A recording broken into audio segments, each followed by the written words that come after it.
ba-na. Bump, dump, dump, ba-da-da. Do a little bit of that, do a little bit of that. Put that guy there, and boom. A-ba-da-bop, boom. Pow. One might even say. One might. It's certainly possible that one might say. Depending on how bold one may or may not be feeling in the moment.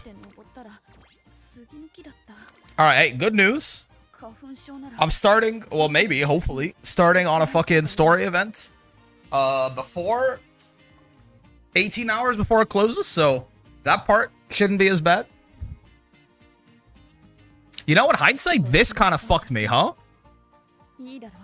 Not to keep going back to the well, but I forgot about this, man. I forgot about that shit. I forgot. I had like one day where I had a bunch of free time. You know, I had like a couple of days where I was like pretty free, and I was planning on using it to make aces for the last champions meeting, but I fucking forgot. Yeah, it was the story event. It was even possible to start an event before the last 48 hours. I couldn't even imagine Brick starting an event more than a day out from its completion. Hydration's a great idea.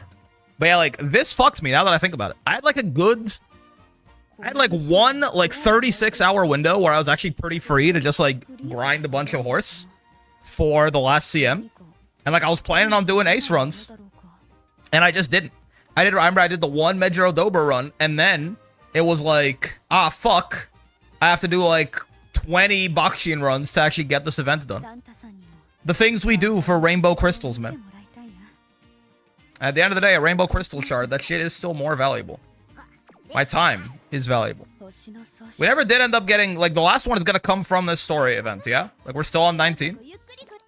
I'm pretty sure. I'm not an insane guy. I think I'll hold on to it. Do I have my ticket still? No, I think I used the ticket, right? I used the ticket for... Yeah. I used the ticket, yes. I think I'll hold on to that crystal shard. We get 3 shards, I think. We get 3 crystal shards per thing? Really? Alright, let's talk Gemini Cup, man. This isn't the Gemini Cup that I remember. I remember Gemini Cup being a fucking 32... Okay, gold chip, you know, as much as I do fuck with you in some ways. I don't want you fucking moaning in my ear the entire time. Get me some Blaze, a new track. Give me some Umayan. Give me some Genshin Impact. Give me some of this. There we go.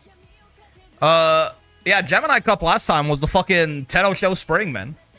I'm glad they decided on 1600 meter mile, Tokyo racetrack, left-handed spring. What's that, like? It's like the Yasuda Kinan? Right? Probably. Or NHK Mile Cup?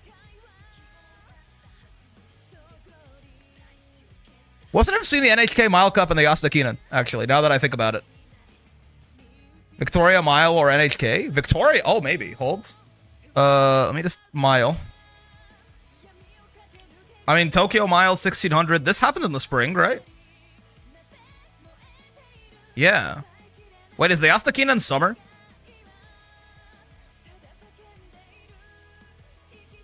Are you summer? No, you're spring too. I guess there's a lot of Tokyo 1600s, huh? I guess. Makes sense. I suppose it makes sense. June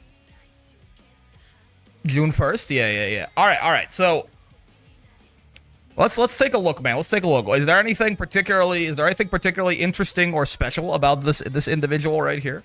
Hold on, I want to make sure too. Is this? No, not short version. Give me game version, man. I thought it was. Yeah, there you go. I thought it was looping a little bit too much for my liking. It's a mild track, first off, so that's nice. No more stamina concerns, really. It is still a Tokyo track, right? So it does still have this. Right? Stam Guts threshold? Oh, that's crazy. Oh. Dude, this really is the missing piece, huh? Oh boy. Is it finally time for the Guts to be better than Power? Is there not a single fucking uphill? There's one up. Oh, man. Wait. This is it, right? This is the moment. It was close on the last track. And Guts is definitely... Guts was better on the last track than it's almost 2 uphills. Oh, you're right. There's an uphill Oh, but this uphill happens in the... Well, yeah, is this in the Excel zone, do you think? Kind of. Partially. Not entirely. Right? Guess who got third in B finals? Is it you, Acid? Is it you? Is it you? Is it fucking you, man? Is it freaking you? You freaking fricker? Okay. I think it finally happened. I think it finally happened, right? Because on the last track, Guts was already, like, it was interesting.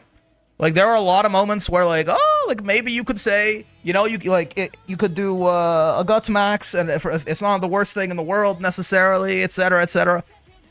This might do it, man. This track is even shorter. The last spurt is, like, even more of, oh, yeah, because Guts will also give you accelerate. Oh, Guts is Excel on this track if you're dueling too, right? But the final straight happens right here. So Guts is Excel on this track. It's the 500-meter final straight, so it's got that going for it. And there's a Guts threshold on the track. Oh my. Okay. All right, man. That's interesting. It is. That seems like it might be Guts' time to shine for real, right? This uphill's nasty. Yeah. It's 75 meters, but a 2-speed uphill in the mid-race like this is certainly nasty. Sort of? I mean, more than it's ever been before, right? I'd wager Guts... there's...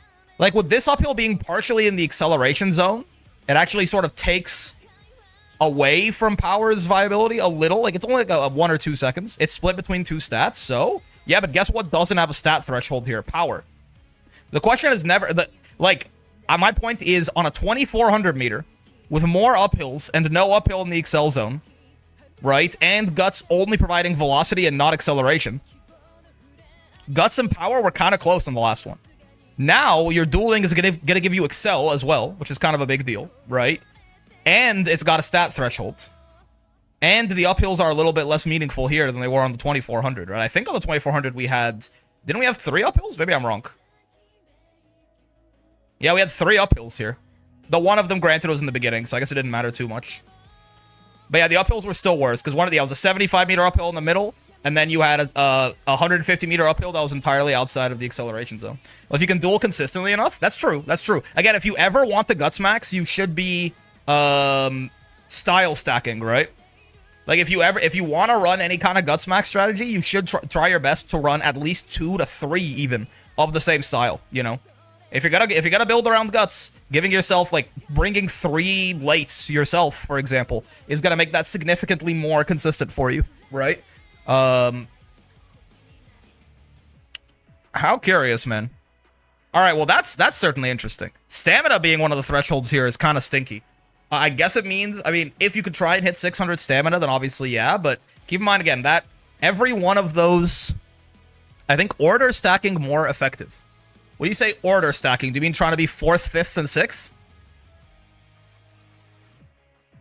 So, like, for example, or like 1st, 2nd, and 3rd? 301 stam, 901 guts if you're on Guts build? Yeah, I mean, you could probably get away with very little stamina here, right? If by order stacking you mean trying to be like 1st, 2nd, and 3rd, then like that's always what you're doing, yeah, right? It's just more so if they're different, if you're trying to order stack and you're trying to have like different strategies order stack, then like I save a Taishin in my practice partner and sometimes my lates to just duel with that Taishin. Well, yeah, sometimes. We're talking about consistency, right? What do you mean? You're right, yeah. You're late. I've had my lates duel with fronts. Also, the playstyle similarity? I don't know what you mean. Order stacking is, if you want to do like order stacking across styles, that means you are playing for one of your styles to be in the back of the pack, which you don't want to do. It took similar skill suites? Yeah, which is, again, is much more common if they're of the same style, right? What does order stacking mean, is my point. Isn't the biggest part of having similar skills, like, both being lates, for example? Like, if you're saying, oh, I'm gonna build it so that my pace duels with my late, it's like, well, since this shit is happening in the Excel zone, you're talking about, like, you're playing for your pace to be in the back of the pace pack, and your late to be in the front of the late pack? Why not just bring another late at that? You know what I mean? I don't think order stacking means what you think. I don't know what you mean by it. It seems like it's counterproductive. So one thing is if you can get one ace to go in front on the fourth corner and the second ace follows, keep them not swing out. What? If you can get one ace to go in front on the fourth corner and the second ace follows, keep them not swing out.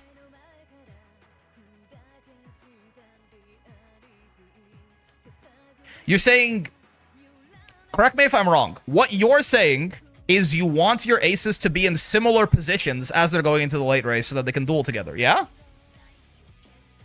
That's what you mean? Yes, okay. Do you know what the most effective way to do that is? Have them be of the same style. You know what I mean? If you have like a front and a late and you're like, I'm gonna get them to duel together, it's gonna be a little difficult to do consistently. Yeah? I'm still not really understanding your point. Perhaps I'm misunderstanding something, though. It is possible. Today was a long day, so my brain might be a little fried. Yeah? Okay, cool. I'm just not sure what your point was, basically. I was thinking using the difference of the coefficients. To do what? I don't understand. To do what? The end catch up. Yeah, they can't. Like, again, the end catch up to a late. Oh, well, the late end coefficient is basically the fucking same. In fact, the late coefficient is better for Excel, right?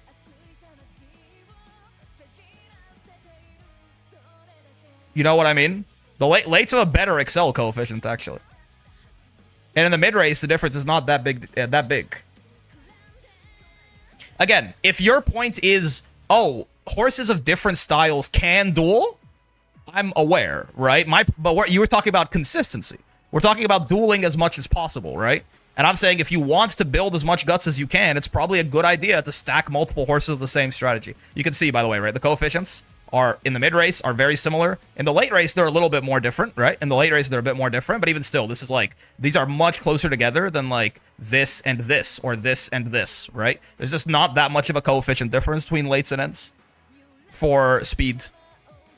And if you want to like catch up in the mid race, this is what you're talking about. It's just not that big of a difference, realistically. The end is going to be shoulder to the lates because they have more skills like Daring Strike. I mean, Daring Strike is just giving lates, like it's giving ends Fast and Furious that lates already have, no? Or am I misremembering and Daring Strike is like better? It is 4 seconds. I think Fast and Furious is 3. Oh, but it's more. Oh no, it's 2.4 of 0.35 base, and that one is 4 times 0.25? 4 times, well, this is 1, that's easy, right? And then 2.4 times 0.35. Yeah, it's a little better. It's a little better, it's true. But it's not enough of a difference. They are like, oh yeah, the ends are just ahead of the lates in the mid race all the time, right? Daring Strike is just, yeah, it's just their version of Fast and Furious for now. Don't they swing out if they are clustered together on the fourth corner? Don't they swing out if they're clustered together on the fourth corner? They always swing out on the fourth corner regardless, basically. I haven't looked into that, just a gut feeling. Looked into what? A gut feeling about what? I don't understand what you'd say. Like, I don't. Ends and lates can duel. You're right. Yes. Would a higher duration not mean a higher chance for speed carryover? Yeah, that's true. That's true. Daring Strike is definitely better for that, yeah. It would. Now, that's not really going to matter as to what your position going into the late race is, but yeah, it would. It would. It will be less speed carryover when it actually hits. Again, it will be a higher chance for speed carryover, but less speed carryover when you actually get it to work. But still, so it's a trade-off. How would it not matter? Speed carryover is when you go into late race, okay. I'm confused because what speed carryover is you go into late race at a higher top speed, right? Inherent in the word speed carryover is we're in the late race now. It doesn't do anything for your mid-race positioning. Do you understand? Like, in the scenario you're talking about, say that the late race begins right here, right? Late race begins here. Never mind, I misunderstood. Yeah. right? The end and the late are both here. The end pops Fast and Furious. It barely doesn't make it. But Daring Strike is a longer duration, does actually carry over the speed here, right? Because of the longer duration, the end will get speed carry over, the late will not, but there's like, it's not going to make a difference as to where they were in the mid-race. If one Uber is slightly behind it and not try to pass it, it could stay in the same lane. No, maybe I'm wrong on this. Okay, so you're asking about the mechanics of how they swing out. I don't know exactly, right? But I am pretty sure that if you're behind someone in the final, like everyone fans out to essentially become an 8 wide or 9 wide thing eventually, right? That's why dueling has like you can duel with someone who is no more than two and a half lanes to the left of you. But what you are correct about is the further behind someone you are. I'm not certain about this. It's just from watching a lot of races and seeing how it works. To my understanding, the way it works is like if the person in first is on the inner lane, right?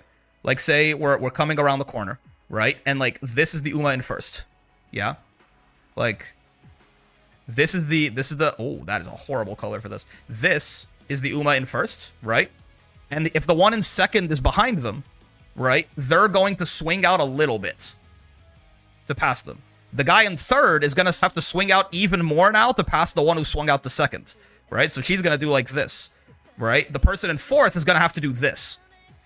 Like, it does cascade out like that. So if your point is that racers who are closer in position to each other are going to swing out less relative to each other, and therefore have a higher chance of dueling together because they're going to meet that 2.5 length or that 2.5 lane, that 2.5 lane width difference to duel. You are correct. There's nothing, you're absolutely right about that.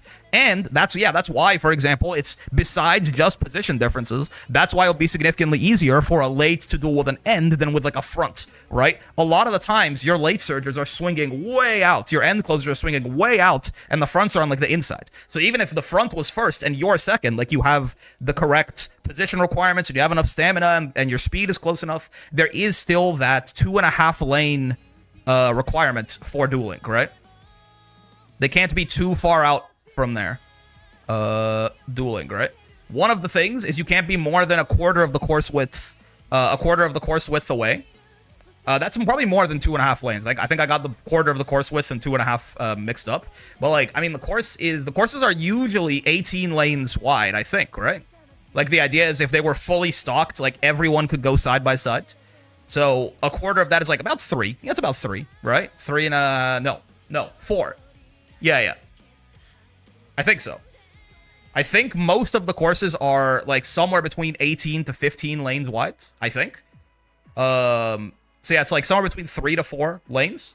But still, it can definitely be difficult for your lates to duel with your fronts sometimes, even if all of the other conditions are met, because of the swinging out that happens, right? And especially because that final corner is happening before our, like, well, it's the final straight, so it'll always be like this. The final corner happens way before the final straight, so people are usually like fully swung out by that point. So you're not, if your point is, yeah, like it's better, like you're more likely to duel with like styles closer to you. That's true. Ends and lates absolutely could duel, right? I'm not saying it can't happen. I'm saying if our point is, how do I duel the most consistently? The answer is not run an end, a late, and a pace, right? The answer is run 3 ends, or 3 paces, or 3 lates. Assuming you don't want to be reliant on like the lobby composition of your, like if we ignore the lobby composition and say, if I have 3 aces, what is the way to, ignoring everything else, how do I get those 3 aces to duel each other the most consistently, right? Make them the same strategy and give them like, you know, similar amounts of mid-race, right? They will then duel more often than if one of them was an end and one of them was a late and one of them was a pace. That is the only thing I'm saying. I'm not saying that ends can't duel with lates. I'm not saying that lates can never duel with fronts. I'm just saying we were talking about the consistency of it, right? Same mid-race level and same Excel level? Yeah, sure. Which again, right? The best way to standardize those things, have the same strategy. Because then you have the same coefficients, you can get a lot of the same mid-race skills that are available to you. Like what we were talking, yeah, it's true. Like, you know, if an end has Daring Strike and you're talking about like a late that doesn't, right? You can give the late Fast and Furious as an analog, but 2 lates popping Fast and Furious are going to be a lot closer to each other than an end that started farther back and popped a better speed skill, probably still going to be behind. And then the Excels is even more so, right? If you want to like, you know, make sure that your accelerations are popping at similar times, you want to make sure that they're the same Excel skills, right? So you want, like, you know, straightaway spurt and like slick surge are probably not going to pop at the same time, etc., right? So the only point I'm trying to make is, if you're, and this is never your only goal, but I'm saying something to keep in mind for the Guts Max build to maximize your dueling is to stack as many strategies, stack on the same strategy as much as possible. That's it. Now, that obviously can come at that can come at like trade-offs, right? Like, so maybe you're like, okay, well, even though that would maximize my dueling, I have other things I care about, right? Maybe I don't have 3 Great Lakes that I want to run. You know, maybe maybe like I'm a front and like one of them's gonna be a Suzuka and she's gonna be ahead anyway. I understand, thanks. Yeah. Like, what you're saying isn't wrong. It's just I was specifically going about, you were talking about assuming you duel consistently, and I was like, oh yeah, the way you duel consistently is, you know, XYZ. Anyways, so yeah, Guts seems decent here.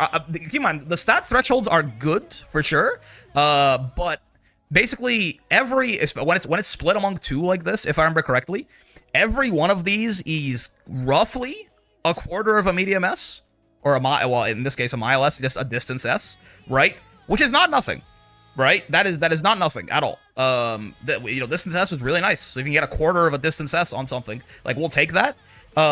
But one, distance S is actually, you know, weaker here than it would be on the Tokyo 2400, for example, the Derby, right? Because it's a 1600 meter track, aka the late race isn't quite as long, and specifically the point where you're going to be at full speed is significantly shorter. So in the first place, you know, the disproportionate benefit of getting more speed is a little bit lower here, and again, also it's a quarter of that, right? So while it's certainly, you know, like, it might be nice to say, okay, well, if I can hit 600 stamina, for example, like, I'll do it, right? There's no reason not to. But any real kind of opportunity cost, like, it's like, oh, that stamina's coming at the cost of 100 power. That stamina's coming at the cost of 100 guts. The stamina's coming at the cost of 100 wit, something like that. As soon as you're getting any kind of trade-off like that, it's probably not worth it anymore, right? What kind of stamina do you need to live on this shit anyway? Assuming different levels of guts. I am curious. Like, if we head over here, and we, oh, they haven't updated this. What's like a mile 1600s? Cancer? I think Cancer was similar. Yeah, let's make it firm conditions. Spring. Not that it matters that much anyway. Pretty sure stamina is fake here. I would believe it, especially if you're pumping your guts. I would believe it. This is close enough, sure. It's not obviously not going to be exactly right, but yeah, this is like, I mean, this is 1320 speed with medium S as well. You don't have to worry about it at all with guts. I would definitely buy that. I would definitely buy that. So if I put you on like 400 stam, actually let's start at like different levels of guts. Like, say you get to like 600 guts, you can get pretty easily even without a guts card, right? So let's start with this. Let's say like, oh, it's a 601, 601. So we get this. Okay, wow. Yeah, so it's fake. It's fake for real, huh? This is a late surger, mind you, right? This is a late surger, mind you. This is a late surger at fucking max speed. What the hell is she smoking? Oh, it's because she has 1320 speed. Yeah. Double circle left-handed and firm course menace means she's rocking 1320 speed with distance S, and she probably hit a couple speed skills there too, but... oh, don't even give her ult here? What the hell? There you go, white lightning coming through, man. Give me that fucking white light. I haven't gotten around with less than 500 stam. Yeah. I mean, 600 guts is not even like... This isn't even like guts maxing, right? This is literally just running Rico or something, which, I mean, Rico's probably overkill. You probably, because stamina, you don't want the stamina at all, right? Yeah, so you probably do want to run at least a guts card here, maybe more. Just because...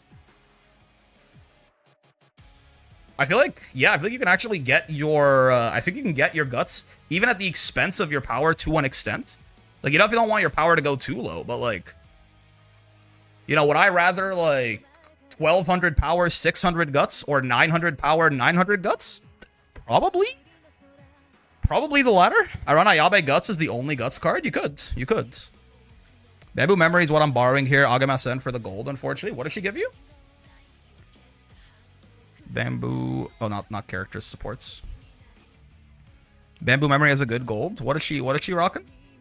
Oh, she's a guts card, I see. She drops Full of Vigor. When positioned towards the back on the final corner, increase velocity. Ooh. I see. Yeah. Hi, Kawakami Brickless? Or Kawakami Brickcess. Kinda sounds like Brickcess, no? Can speed carry over? Indeed it can, yeah. That's not bad. That is not bad. Comes with position pilfer too. Rising Dragon is going to be quite good here too. People say you need this skill for end closers. Need is a very strong word. That's going to be a good skill. Like, are you going to be happy that you have that? Probably, right? Position pilfer is nice. It's a speed bonus plus guts bonus too. It's really nice. Yeah, that's fair. Honestly, you probably would rather... I mean, if you're fully guts maxing, sure. But, like, you probably would rather guts bonus and power bonus here, I think. Because I think you're probably going to cannibalize your power for guts here. Like, you're probably still bringing, like, 2 speed cards. I mean, you could go, like, 1 speed card, fucking 3 guts, 2 wit or something, right? Maybe. But you need a very particular deck to get that to work, probably. Probably some speed growth as well. Interesting, man. Interesting. Guts Agemasen is tough, though. Because it means you want to be maxing your guts early, which is just... It kind of, like... The only Agemasen that I really can fuck with on Mant is generally wit ones. Because you tend to want to max... You're clicking a lot of wit early on, like, pre-debut and stuff like that anyway. Speed as well, I guess, because usually your speed is pretty high after first summer camp, if that's when it pops early. Okay, okay. I mean, interesting. Interesting. Sure. That's what I'm doing. 1 speed, 3 guts, 2 wits. No speed growth, but lots of speed sparks, and I'm never not capped on speed. I'm having trouble on wit, though. Yeah. I mean, I'm awful at guts builds, so I'm doing 2 speed, 2 guts. It's okay. I don't think you have to fully commit to it, honestly. Because you're not trying to get, like, 1,200 guts, right? Like, 901 is where the threshold ends. And also, I mean, the dueling... Now, to be fair, I say that. Guts doesn't actually have very many diminishing returns in terms of how dueling works. That dueling graph is almost fucking a straight line, right? But it's more so like, if you could get to 1,200 guts, that'd be awesome, right? But it's more so just like, getting to 1,200 guts is almost certainly going to come at the expense of more valuable stats, right? Namely speed and wit. Guts is the best it's ever been here. Maybe you could argue in some places it'll overtake power, because again, it's providing some acceleration here, and power is a little bit nerfed by this partially in the excel zone uphill right here. But like, it's still, I mean, wit, definitely I would still rather, getting 1,200 wit, or somewhere close to it, is still very important, right? All these skills we keep talking about that are so great, I need the wit to do those, man. I need the wit to hit those fucking things. What's good? Hello, buttresses. Okay, so, I mean, what do you think lobby compositions look like here? Taiki is gonna Taiki probably still? Is Taiki Taikiing on this shit? I feel like every time a Mile CM comes up, I have to think about Taiki and what she's doing. I'm doing 2 pace, 1 front? Yeah. Taiki is somewhat fake per Seru. I'm hearing she isn't. Let's see. Let's do the math on this. Is the final corner too far back or something? So final corner starts on 825 and 1067. She's going to pop... Best case for Taiki only gets 2 seconds vault. That's usually been enough. I'm not going to lie to you, but... Her inherit doesn't work, but it can work for her. Yeah, that's how it usually is on these Miles tracks. I mean, she was 2.4 seconds of ult, I think, last time, which is a meaningful difference. Let's see. Like, so halfway, 825 to 1100. 1100 minus 825 is 275. 275 over 2 is like 137.5. 825 plus 137.5 is 962.5. So that's when Taiki's gonna pop her ult. Is at 962.5. That's like as soon as she can do it anyway. Obviously, Taiki can late activate, and when she does, you tend to explode. But assuming she's, you know, gonna have the condition available right away, it'll activate then. And then 1067. So it's about 104 meters she has to make up. And her ult is, let's see. It's 4 or 5 seconds baseline. 4. Okay, thank God. So 4 times 1.6. 4 times 1.6 is 6.4. Yeah! Is this different? This is different, right? This is different. This is less than she used to get. Like, it's 6.4. It's gonna take her... When was our last... What was our last Mile CM? Because I swear the math was different, no? Was it Aquarius? It was Aquarius, but I don't know if people... yeah, I guess... Let me look at Aquarius. Let me look at Aquarius and Virgo. Hanshin 1600s. Because Taiki was very strong there, but I think she was getting more of her ult in both of those. This was Tokyo Dirt 1600. Let me see. Because the quick math here, right? 104 meters. Assume roughly, you are running about 20 meters a second. In fact, you know, let's because it's actually important, let's do the exact math. Let's figure out what your average mid race is going to be. Right? It'll be 20 minus course distance minus 2,000. So 20 minus 4 over 1,000? 400 over 1,000, right? No. 20.4. 20.4. Yeah? Yeah. 20 minus negative 4. 0.4. So yeah, 20.4 is your mid-race speed. Assuming, like, obviously you're going to be activating speed skills and stuff like that, but let's call it 20.4 for now. There's no uphill here, right? Mid-race target speed is 21.7 or so? Wait, it is? Oh, because time strategy phase coefficient. No, but I'll be less. 21.7? Are you sure? The base speed is going to be 20.4. And then it's going to be, for a pace, it's going to be times 0.991. It should actually be less, no? It's going to be 20.4 times 0.991. It'll be 20.2. Where are you getting 21.7? Am I missing something?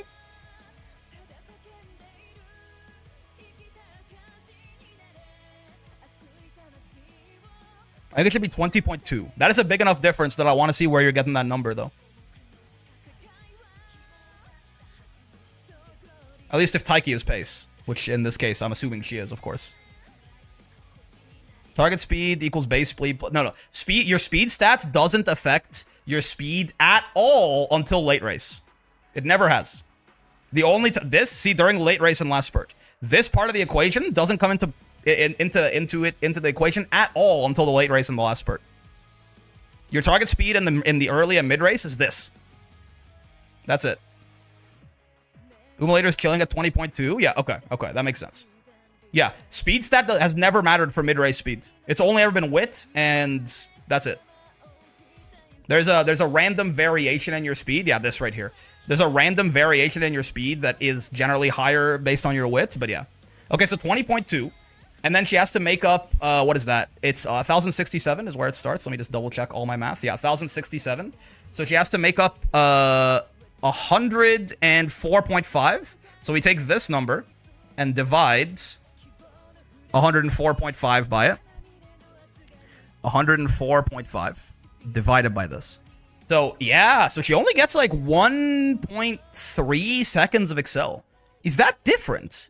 I'm curious. Let's see. Let me look at like, so let's keep this open, right? But let's like go to a racetrack and let's look at like the dirt one for Tokyo. What's the Tokyo dirt one look like? Tokyo 1,600 meter dirt. Oh, yeah, it's a whole 50 meters later for the final corner. So 25 meters later is where the actual halfway point is going to be, right? Yeah. Oh, that's interesting. Because the halfway point on this, right, is going to be 225? 225 over 2, right? Because that's the difference. 225 over 2, and then plus 875. Yeah, look at that. 50 meters later. Yeah, so it's 25 meters later. So that's like a whole extra second of ult she gets, right? She'll get something like on this track, she would get like 2.5 seconds of ult. Here, she'll only get 1.3. Well, that's actually huge for like lobby compositions, right? That is huge for lobby compositions, actually. Because you don't have to just build around killing Taiki. Fronts are going to be... This actually might be a backliner CM. Fronts will be good. Like, if you want to build fronts, they all... Like, at the end of the day, front players are dedicated as hell, right? So if you want to build fronts, it'll work. But at least, as one of the reasons that I think front has been one of the best strategies on all these mile CMs for a while is that it was the only way to guarantee that Taiki couldn't Taiki you. Was just clog up the path with fronts, and then she couldn't... and same thing with... You could stop Pasa like that, too. But Pasa was never the biggest concern, right? It was always Taiki. So, like, you don't have to gum up the works for her anymore. What about, it was Hanshin 1600, the other one? It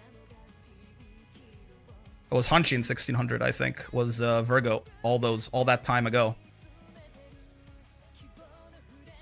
Oh, interesting. Oh, this one ended later. Yeah, this one ended later.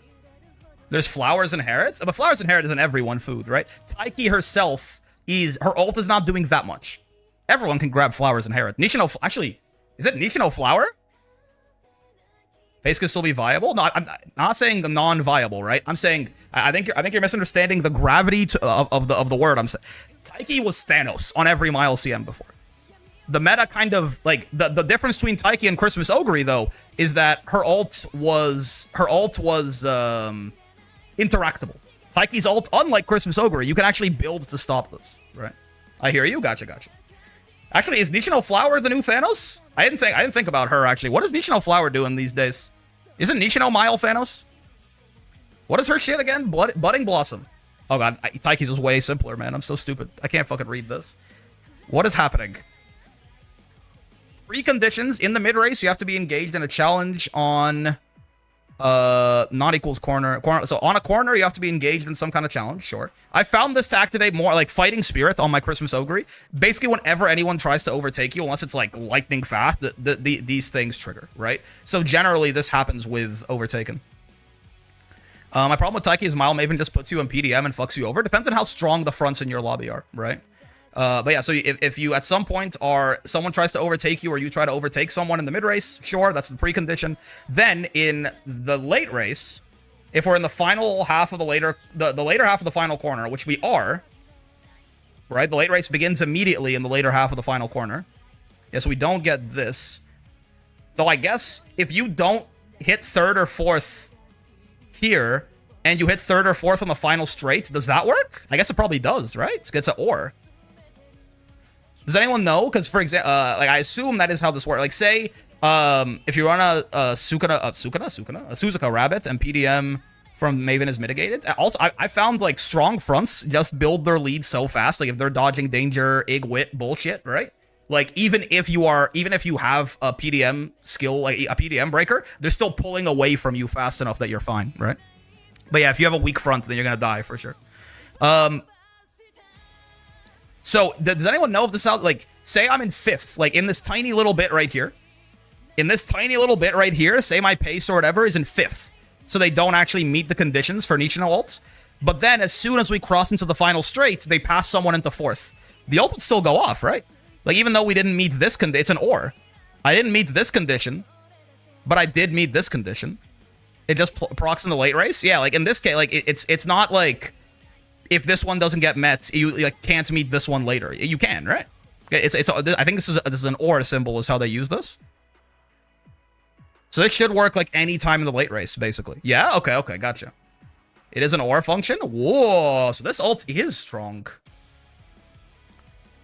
Wait, what the fuck? This is just shooting for victory, but it perfect activates. Am I missing something? Oh, hello. This is shooting for victory, but it activates at the perfect time, yeah? Ah. What the fuck?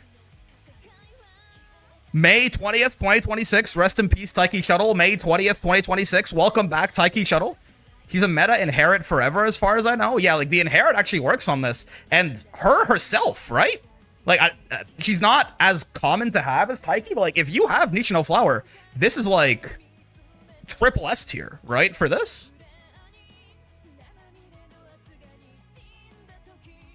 Interesting. Okay.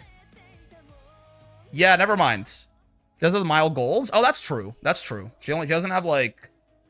Yeah, Determined Descent. Where's the downhill on this track, actually? I didn't look. There's a big downhill.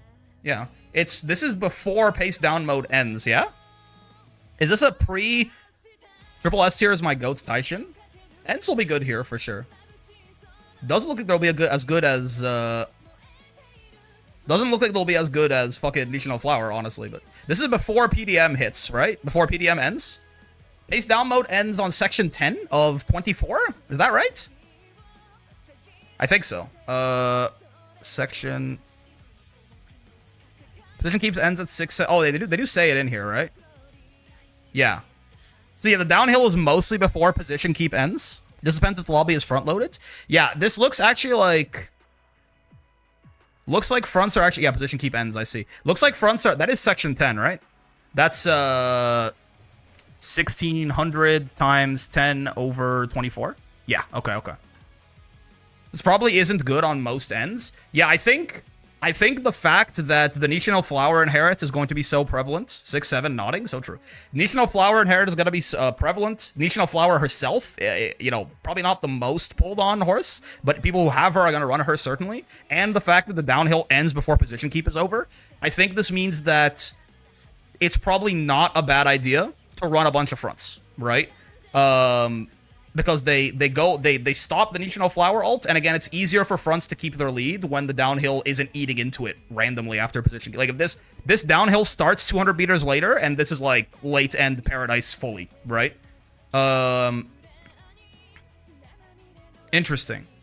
The fun thing is, though, right, the better fronts are at stopping paces, the better backliners get, right? This is the nice... This is where, like, when Christmas Ogre isn't just dominating the meta, this is where I remember that this game is actually a really fun back and forth, right? Because, like, the better fronts get, right? And the more fronts you expect to have in a lobby, the better something like... what was that shit on Bamboo Memory that I forget the name of immediately? I have to go check again. I can only think of Taishin as a competitive end closer. Encroaching Shadow, by the way, I will say, Encroaching Shadow is a little overrated, like always, it feels like, right? Don't get me wrong, it's good, right? It's good, right? But, like, 0.9 times 1.6, right? Do you know what this is? This is the exact amount of acceleration that Taiki gets when we just went, oh, it's actually not that special, right?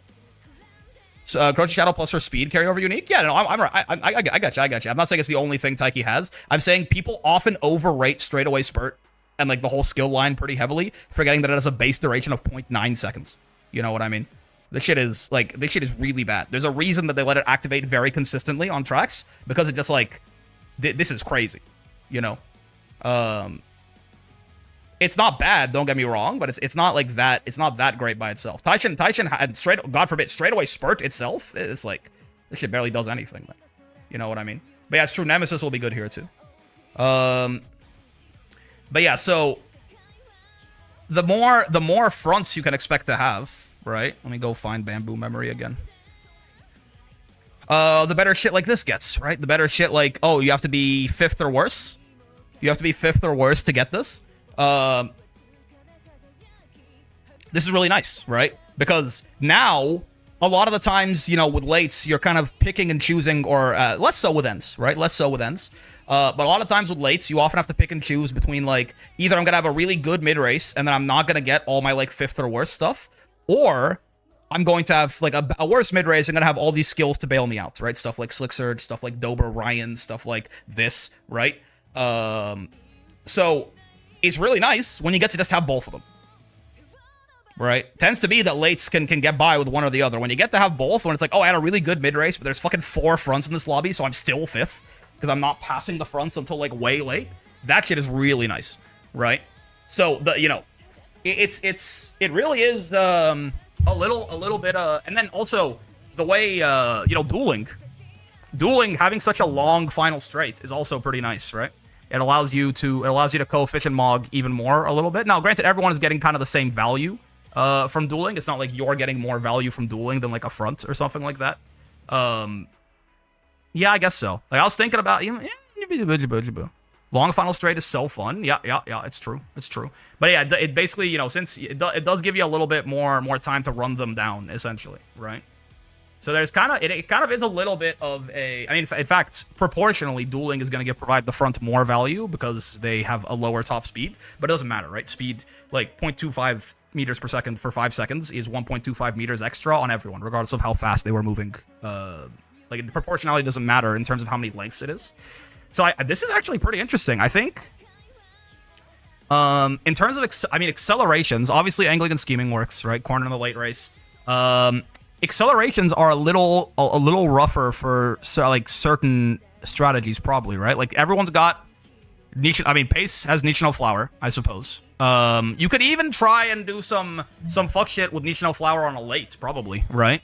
It's also hard for fronts, for the front that matters to get a duel that matters. That's true, right? That is, yeah, that's real. Fronts, because generally, with lates, ends, paces, everything, they're all kind of running together. The front that gets angling tends to eclipse the rest of them, right?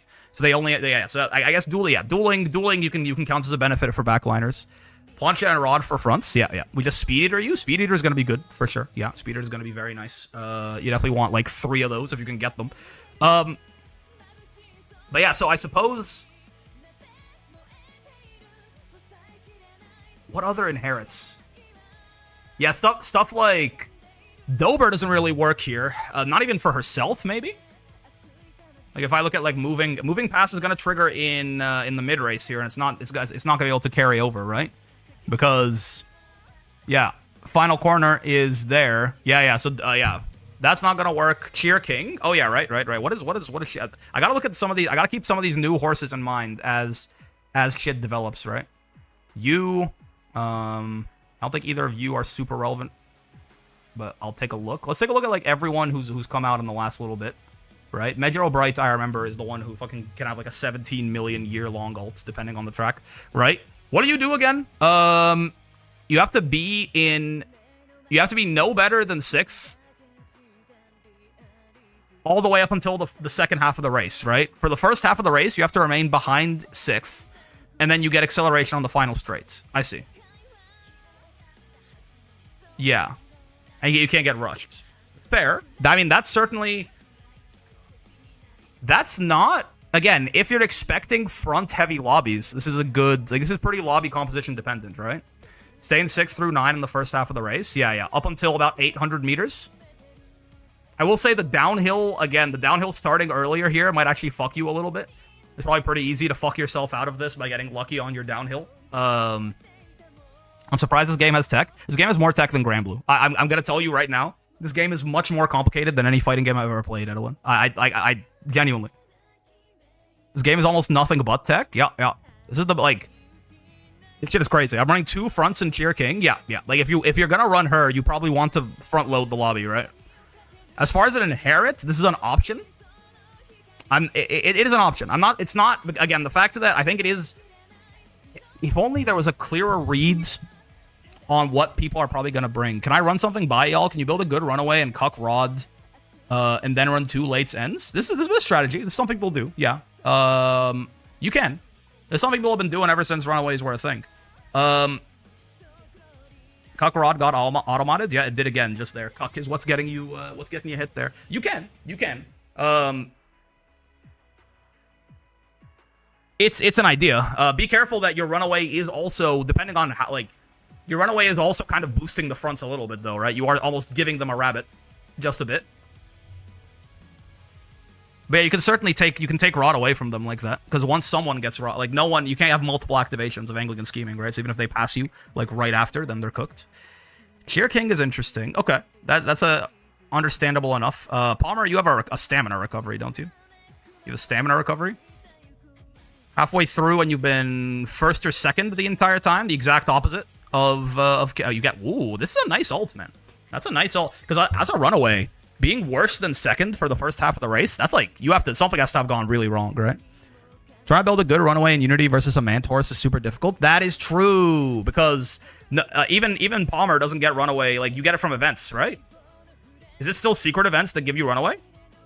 I actually don't know. Ah, it is. Yeah. This PvE or PvP? Well, there's a lot of PvE, but like the competitive stuff is PvP for sure. It's Unity only? Okay, yeah, that's gonna be a little tough. Now, again, if your idea is not for the runaway to win, if you just want the runaway to stay in 1st in the mid race, then like you can do that even if they have bad stats, right? Because all you need to do is wit max them, like wit and power max them. You can do that in Unity. They'll die as soon as they get like they'll get passed immediately, but like you can still do that. If your entire goal is to just get it to steal Rods. I don't know if it's worth a spot on your team. I feel like I would rather, if you're gonna run like 1 runaway and 2 lates or 2 ends or something. Yeah, because the corner is only a couple meters. Yeah, and I believe even if the corner isn't a couple meters, correct me if I'm wrong. Maybe this is like some headcanon that I've absorbed, but maybe I'm wrong. But I think only 1 horse can activate Anglican Scheming anyway. Maybe I'm wrong. Maybe this is some front propaganda that I heard once and mistakenly believed. Runaway Palmer is also very easy to build because she has F miles. You can guarantee she dies because of affinity. Oh, well, I mean, F mile. That is actually true. That is going to fuck her up the whole race, no? Because I think you bring 10 sparks and she has B mile. Oh, okay, okay. I'm like, yeah, you definitely don't want her. If you bring her F mile, she's not even gonna be. She's gonna be in the back of the pack, right? Because I believe mile, like surface aptitude, does actually affect.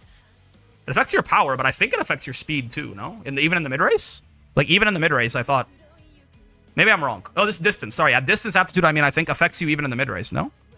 I've seen Vayne get double rod, but it's usually like one is trailing and it's a big speed before rod time and passes the other. Huh.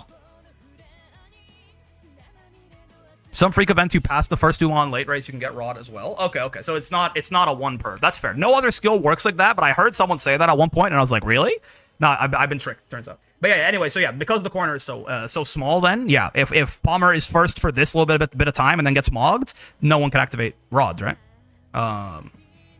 Because rod has to be on a corner, right? It's not just after a corner on the late race. Like, it's a corner in the late race specifically. Angling. I'll just type rod. That's not what it's fucking called, man. Anglong. Yeah, it has to be on a corner. Yeah. But I think it's probably not worth a spot on your team. I'm not going to lie to you. If you're bringing them just to steal rod from fronts, I would rather bring a third backliner that just has a chance to hit a good run and kill them anyway. But you could do it. You could do it if you just wanna if you wanna bring Palmer because you fuck with her or something. Okay. But yeah, Palmer not super relevant for what I'm thinking of here. Ines Fujian is another front runner. This is like isn't this ult like this is built for the Derby if I remember correctly, right? Yeah, isn't this like this is an ult that is like designed to get you speed carryover on the Derby or some shit? It's not super. Fujian whiffs by a little bit as far as I know. This is Tokyo 2, so her ult is domain expansion. Wait, is it? Okay, hold on. You have to be on a slope somewhere between 305 and 300 meters away from what exactly? Oh, from the end. I see.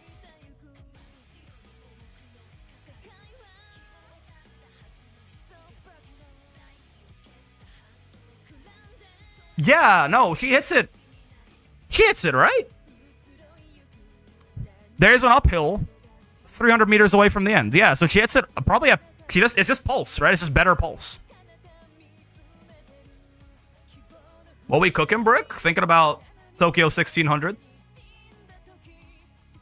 A slight change in how far away the final corner starts means that Taiki doesn't seem that good to me.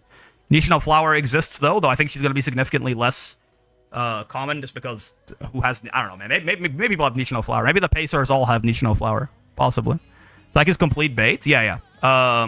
It's a big like we were doing the math on like she wasn't bait on the other ones, but it's like a 50 meter difference in where the corner begins means she gets almost no excel from her ult. She gets like a sec. It's like fucking encroaching shadow or something, man. Shit's garbage.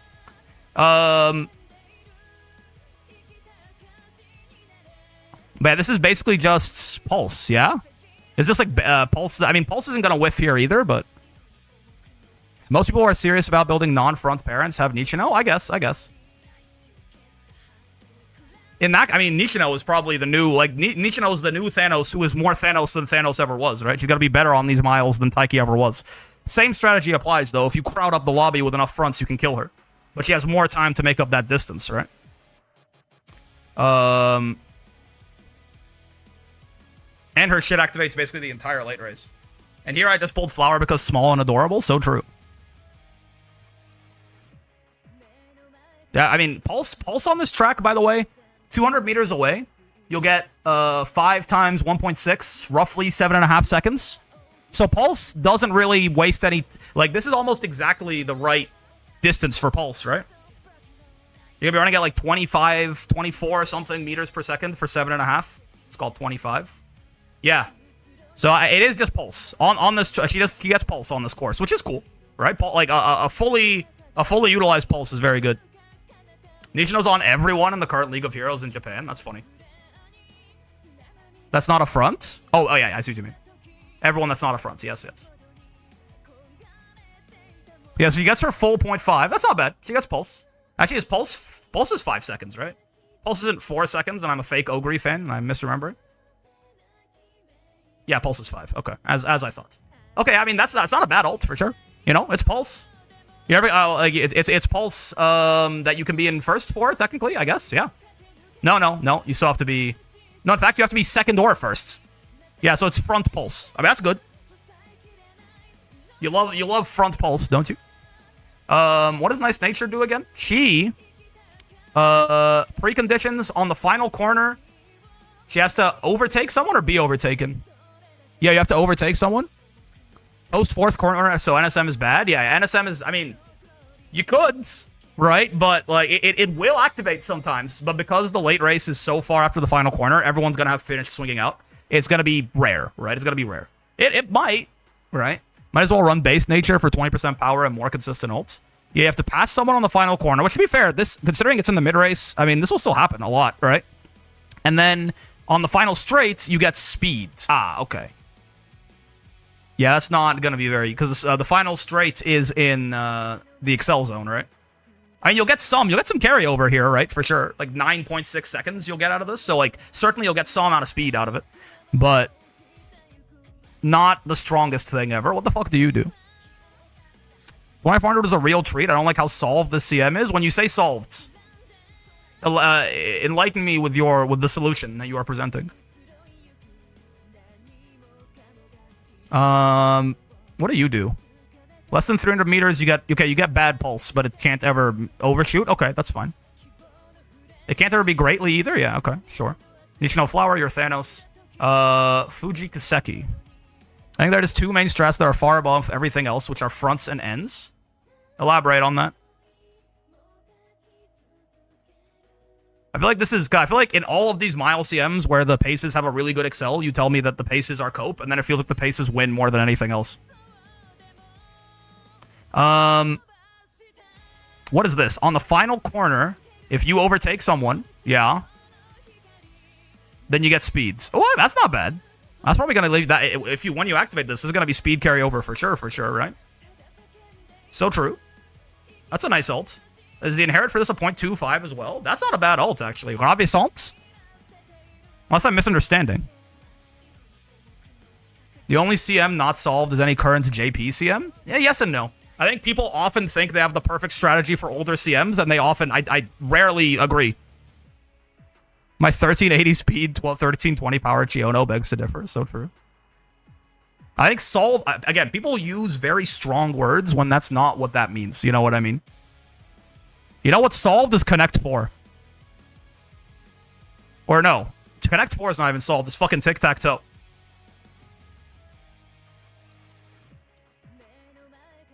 Oftentimes people espouse things and it just don't feel super accurate to me. Especially when they espouse things in such strong terms. That's not a bad ult. I like that. Barroom Sky is like angling for courses where angling doesn't work, right? Ain't it? It's like the Kitasan thing where it has to be the back straight. For longs? Yeah. So not super relevant here. And then this is... Okay, so that's all the horses. It's 0.5, it's baby. I guess, yeah, not as an inherit, right? Maybe just for her. Okay, sure. So, I mean, this seems like a good inherit, I will say. This, Wedding Fima, are they out? Oh, they are, aren't they? They are. I think they are. Yeah, they are. End players have two huge boons on the CM, CB Wit and Bamboo Memory Guts. Combined, they turn end closing into a huge power vacuum. Ends absorb lates in similar ways that fronts absorb paces. It's a nice sentiment for sure. I just don't know that... I don't know that Daring Strike and... I mean, the Bamboo Memory one, if there's a lot of fronts in the lobby, that should work for almost any backliner, right? The Bamboo Memory, the Bamboo Memory Guts cards. There's a couple cases where both can work, but it's very rare. Let's see. Let's... I'm also not quite convinced that fronts absorb paces to begin with. What the fuck is this? Okay, conditions. If there's more than 400 meters remaining on the late race, so that can happen here, and you're on the final corner, okay, so that is going to happen here, and you are second to fourth, you get speed and excel. Okay, gotcha. So we had some acceleration and then maybe some carryover speeds. We have 25,000 room matches of data to work off of if you want to take a look. Interesting. I do, actually. I do want to take a look. Also got head-on gold. Oh, she does have head-on gold. Yeah, neck and neck. So true. I think I remember seeing that. I do want to take a look.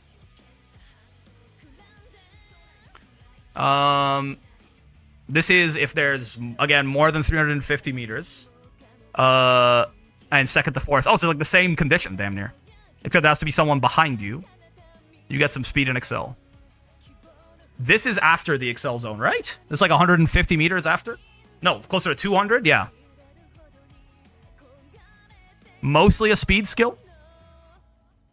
Yeah, neither of them is the alts, at least, especially as far as like looking for an inherit. Neither of them is like that interesting, I don't think. Where's that 25,000 room matches of data? I think that card is a demon for that one track where it's just a straight line. So true, Bestie. Check DMs. Thank you.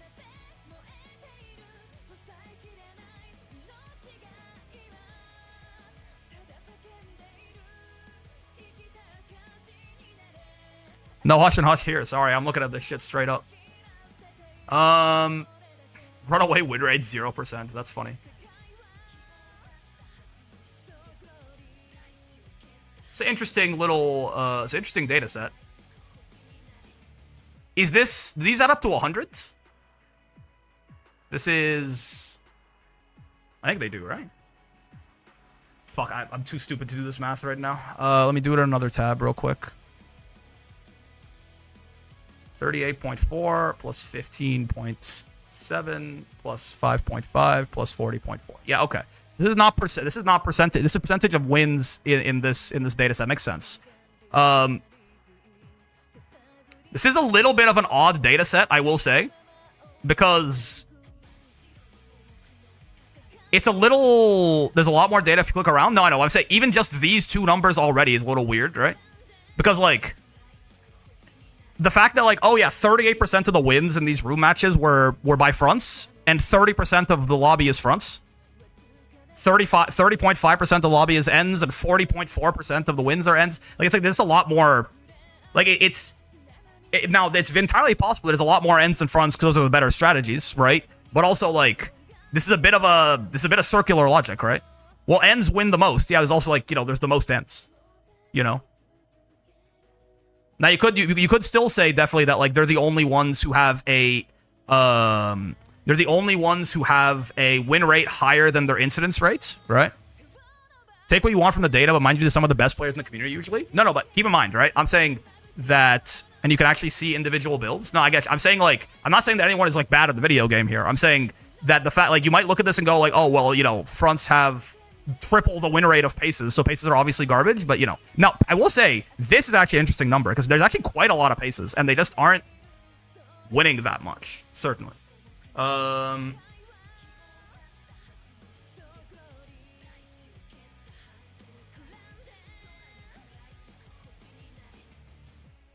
adjusted win percentage based on samples? Adjusted win percentage here, I assume this is, yeah, so it's trying to adjust for the fact that, like, there were 20, yeah, okay, I see. So, yeah, because, like, there's 23,000 Mihono Bourbons here. So, like, considering, like, her win rate is basically, like, it's getting rid of selection bias, right? At least, yeah. For what I was just talking about, this is the idea, right? Yeah, I see. Why is Tokai Teo... Oh, no, she's not the most common. Tokai Teo is the winningest late surger? Am I missing something? What? That's actually very... Why is McQueen the best front? I mean, I guess you can look at some of these as outlier. Like, Mihono, like, you can look at this and say, super dedicated Oshi? I see, okay. So, like... Yeah, so you can say, for example, Mihono Bourbon is definitely really good on this track. 23,000 runs, 16% win rate. Like, that's strong, right? That's obviously not an outlier. Obviously, Valentine Bourbon is really good. Is an outside percentage because of pop? No, they adjust it here. Like, it's 18% win rate, actually. I guess it seems like maybe it should be adjusted down a little more, but I don't know the exact stats, I will say, right? You can go here, I guess, for more than 2% of the population and not look at the outliers, right? Yeah, if you remove the outliers, you certainly start to see us say, yeah, Naruto Taishin is apparently the winningest horse here. End Ogre is also doing pretty well, right? Halo doing better as end than late makes a lot of sense to me, certainly, right? Because I feel like Halo kind of wants to be run as an end, right? Because of the way her ult works. That's my goat. Yeah. Interesting that... I suppose it's because of the heavy incidence of fronts, right? I guess this is, like, because I'm looking at... I'm like, I wonder why Taiki Shuttle is here and Nishino Flower isn't, I will say.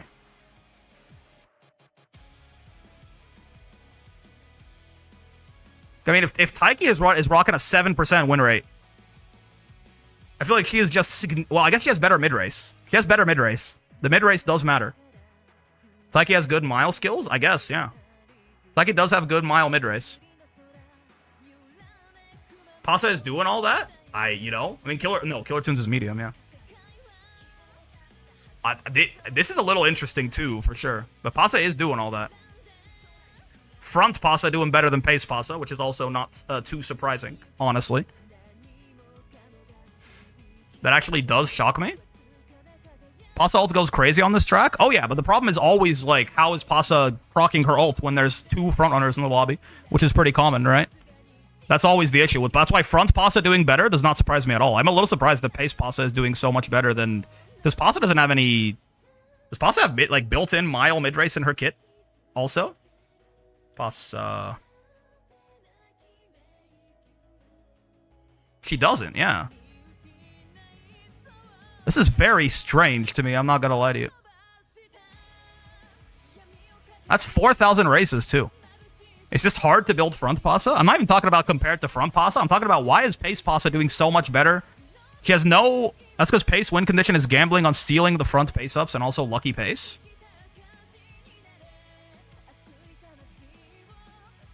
I guess lucky... I mean, there's so many fronts. I guess you can get lucky pace sometimes. It's like, I will say, this exact kind of lobby composition is the thing that's going to cannibalize the paces for sure, right?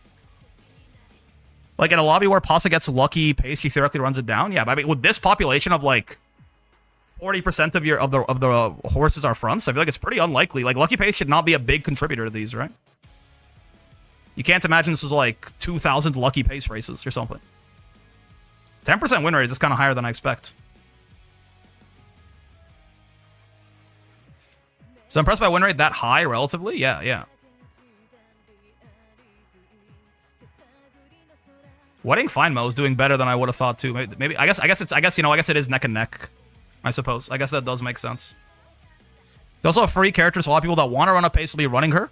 But yeah, where this is like adjusted win rates, right? I'm looking at this number, not this number. You know, like that's why fucking Medjaro McQueen is the Medjaro McQueen is actually the strongest front runner.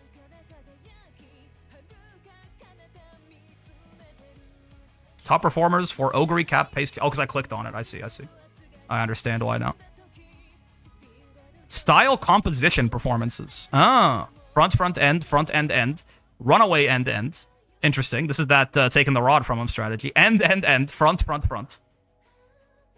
Front, late. Front, pace, end. Underperformers, yeah. Runaway, end, poggers. Yeah, that's what you were talking about, right? Taking the what's it called from him and then going from there. This is really interesting. The top performers for Taishin are all running Nishino unique. Ooh, that would be a really good answer to that question. Where do you see that? Is it...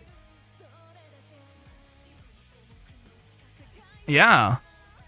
That's a really... Okay, that makes sense.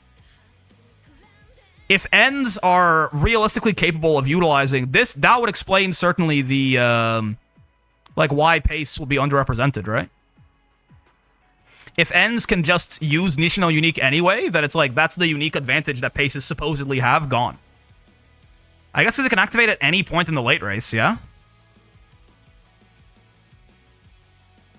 I would have thought... Yeah, I guess so. Fourth in the late race is not... Like, compared to Taishin, where Taishin you have to be there in the mid race. Yeah, I guess that makes sense. I guess that is the one really big difference. right? That is one really big difference between this and like when Taiki was the thing. Is what was I gonna say? Is, you know, with Taiki, besides the inherit being useless anyway because it didn't last long enough. Even if you could, the idea was that you had to be in this position in the mid race, right? Here with Nishino Flower, you have to be fourth, like here, for it to be good. Which you can do with every style realistically. That makes sense. So that does sort of end up eating like the main thing that they want to do. I am super curious as to why, for example, like End Ogre is outperforming late Ogre so much. Like, what is isn't there a way to see? Yeah, top, how do I sometimes I get top formers, sometimes I don't. Like, what's like the difference here? Like, this is late has 0 cards. Yeah, I guess it's literally the deck building, right? Like, you really don't want on your left. Like, this person brought Nice Nature, but they don't even have Slick Surge, right? Yeah. CV plus Bamboo is just busted. Yeah, I guess it might come down to a card diff. Because I'm thinking about general, yeah, I don't see a reason why it can't, like, generally work, but it's just, yeah, what cards do you put in your deck? Yeah. I guess Paces also have little cards? Yeah, I suppose so. Because I'm thinking, like, this is an 18% late Ogre, and she has, like, nothing to do with the fact she's a late, basically. Like, almost everything on here you could do by being an end. Like, late Surger straightaways you'd replace, so then, like, all of this shit doesn't care at all that you're a late Surger, right? That is interesting. Corner Connoisseur? They got Iron on this thing? Yeah, sure. Maybe you can use Iron as an end, too, right? No rule against it. What is Full Throttle again? Full Throttle. Oh, this is the Full of Vigor white. Gotcha. No. Wait, it's not. It's Keep Going white. From Akuno Dictus, I see. Oh, yeah, it's this. It's the Stamina Drain and Target Speed. Yeah. At a random point in the mid-race. That's not a bad skill. That's something, at least. But yeah, maybe... It's 0.45? It's a greatly increased velocity? That is something. But this card might... Oh, stamina cards! Ha. Nice try. Okay. Yeah, I was like, well, this skill looks pretty good. It's a fucking stamina card that gives it to you. I understand it now. 0.25 as a white? Yeah. But yeah, definitely it being a stamina card is not huge for like its viability, I would say. If I had to wager a stamina card on a mile. Is going from a rival race? Oh, for sure. But it's like you would want the gold too, right? Yeah, I guess that's fair. I'm looking at I was looking at track conditions and seeing like I don't really see any reason why ends would be significantly better than paces here. But yeah, I guess it is just like, you know, like your big wit card here is just not nearly as good as Miss Cheeseburger and what she's providing, right? How curious. I assume all of these are like guts build high rolls as well. Yeah. No, actually. Speed wit, yeah, fair enough. But yeah, again, even this one has basically nothing that really wants you to be a late surger necessarily. This is just like a strong horse, it looks like. Right? You can play speed wit if you want. Yeah. This is just a horse with high stats, it looks like. Spring Runner, Firm Course Menace, Pulse, Curvature, Ramp Up, Nimble Nav. On your left is interesting. I mean, I will say, on your left is not like... You have like a 33% chance that it's really good, you know? It's not like it's horrible, but certainly, yeah, you'd rather other things. But yeah, that's fair. I think this is something, actually, I think this is a good like lesson for that SP could be double circles, unfortunately. I mean, I assume he could have gotten them. I mean, the Ogre's doing pretty well, so it's doing something. But perhaps it's small sample size. Certainly, one horse's win rate on 17 races, you can't really talk about too much. This is adjusted win rate. I mean, it's a 35% win rate in 17 races. They adjusted it down, but if you have to choose on the CM, pick corners. Yeah, because the straights could fuck you, as they sometimes do.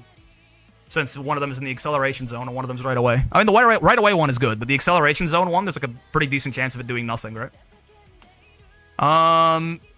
and the corners is like all of your mid-race positioning. But yeah, I think this is a good lesson for me, actually. Is thinking about the cards available to strategies, right? I think it's a really big part of it. I think it's something I don't think about often enough. Because, like, if you, like, yeah, I think that is actually a really, like, it's a really important thing, but it's not something that I actively think about as much as I should, right? Curious. Ends are a critical mass right now? Yeah, they just got, like, all their good shit, huh? That is real and true. When's the next Woke Surger drop? Because paces are going to get Tachyon? That's a damn good question. Hold on, what do I have in the poll plan again? I don't know off the top of my head. It might be... Hold up. If I remember correctly, you come with a... Wait, no. Where'd she go? Don't you come with a pretty nice skill? Am I forgetting something? Yeah. This is all pretty good, right? This is a really good wit card that gives you Fast and Furious. I do like this Air Groove Christmas is really nice, actually. Right? Like, it's really strong in terms of just general stats, and then just drops Fast and Furious. No longer Agemasen, and it's on a wit card, right? Sucks to have to bring, like, fucking Marvelous Sunday Power for that shit. This card's really nice. I'm definitely looking forward to this as a, like, this shit is probably, like... I mean, this is probably, like, just straight up better than Nice Nature or Fine Motion on your lates for most tracks, right? Unless it's, like, a sprint and On Your Left is really fucking good. Or, like, maybe after On Your Left gets buffed, too. You got a skill point bonus, speed bonus, wit. Well, 2 speed, 1 wit, technically. Bonus on that shit, too. On Your Left update will be big? Yeah. Certainly, on, like, for example, on this track, the it being first half of the late race would take On Your Left from, like, a 33% chance of being good to, like, a 70% chance of being good. And mind you, when On Your Left is good, it's really good, right? Like, On Your Left is a very powerful skill. It's, like, twice as much as, like, Straightaway Spurt. With the 1.8 second duration. But yeah, it's just 2 Gamba right now. It being in the first half of the late race helps a lot. But yeah, I see the cards. Yeah, the cards, it is just, like, thinking about building, you just bring your, like, default speed wit cards, but they're not giving you, like, necessarily great skills, right? And skills, I mean, it works. Like, yeah, if you compare it, like, to the End Ogre, yeah, right? She's rocking, where's Daring Strike? That's gotta be on here somewhere, right? No Daring Strike? Am I crazy? Huh. That's funny. No Daring Strike on this one. I assume there's Daring Strike on this one. There you go. He whiffed? Yeah, whiffed, but with a 31% win rate. I mean, that, if anything, that's... It's an Agemasen? Wait, it's a fucking... Mr. CB has it on a fucking Agemasen? Are you serious? Is that real? No? Wait, why'd it say she whiffed? It just didn't finish? Oh, I see. It didn't finish. I see. Yeah, that's fair. I was like, there's no way this card has it on a fucking... No. Yeah, I see.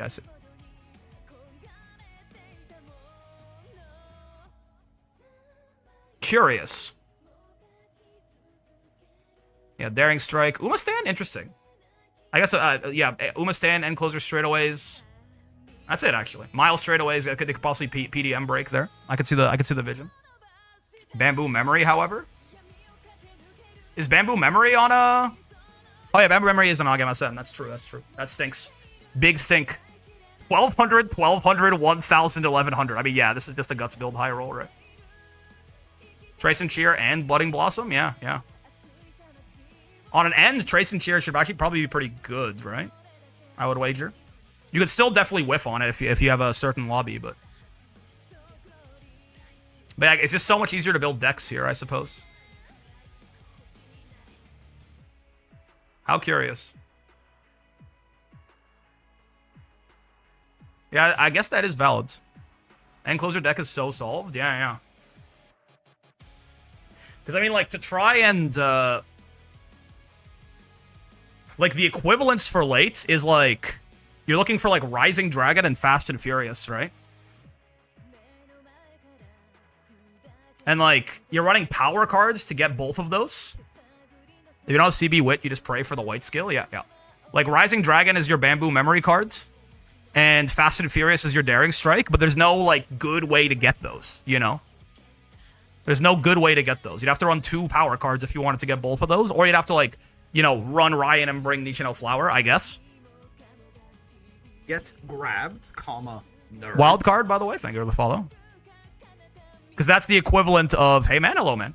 That's the equivalent of like your Daring Strike and your, what the fuck is the, God, how do I keep forgetting the name of this skill? It's like the 4th time I've looked it up today.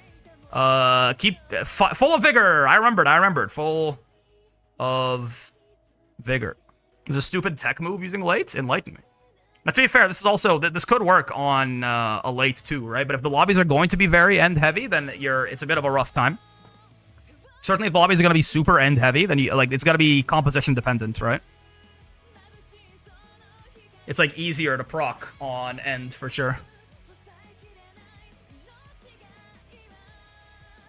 Is Rising Dragon the exact same as this, actually? Just without the... No, it's you have to pass someone, yeah. There's no requirement for positioning, but you have to pass someone, and it's 3 seconds.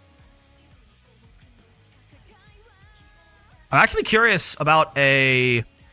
When does Rising Dragon drop on a card? Because that's actually another really huge... Don't forget about Neck to Neck. Neck to Neck is a pace skill. Right? Neck and Neck. It specifically requires you to, like, it has a pace chaser thing. You can't use this on lights. It don't exist.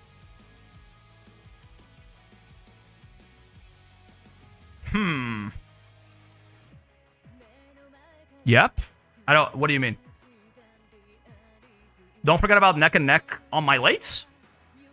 You're saying play late like pace, don't forget about Neck to Neck. I can't use Neck to Neck on lates, right? Very good odds that this person. Yo, Zach, thank you. Incredibly. Find my wedding will be a big threat. Yeah, sure. Thank you very much for the 17 months. Goddamn. Very well to you as well, good sir.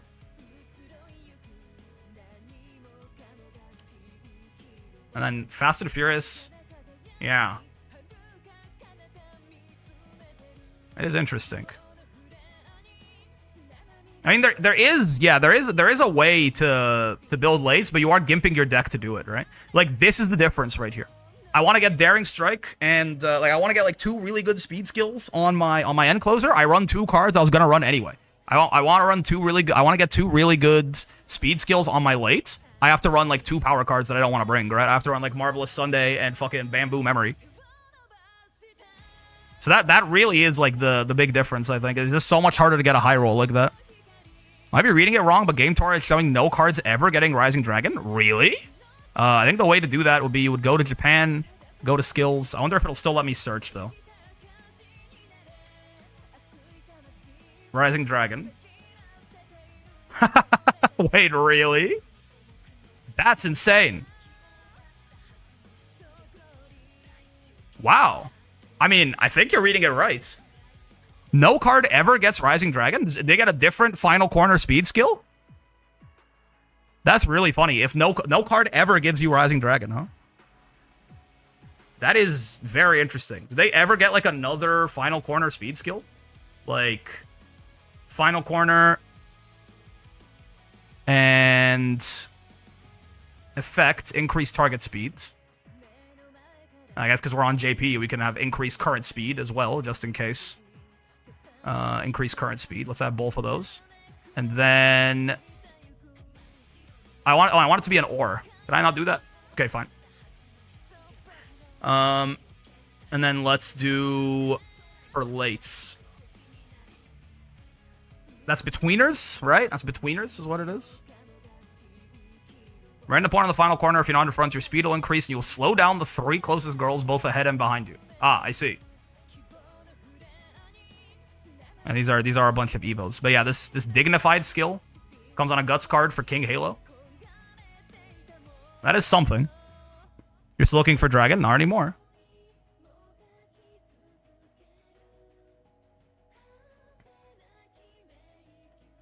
What's that? Why is it still showing up? Put current speed, then it's not actually filtered. Maybe that just means there's nothing there. If I do this and then I leave. Why is it counting these as current speeds? There's a decreased current speed on it. But I guess maybe that's what it is. Is this dignified skill is supposed to kind of be your... But even still, it only drops on 1 card. It is a guts card, but... This King Halo SSR Guts, I have no idea how good or bad that card is, obviously. Interesting. But yeah, so I guess the deck difference really is the big thing, huh? That is fair. That is actually something that I did not take into account. That makes a lot of sense. I say niche? Fair.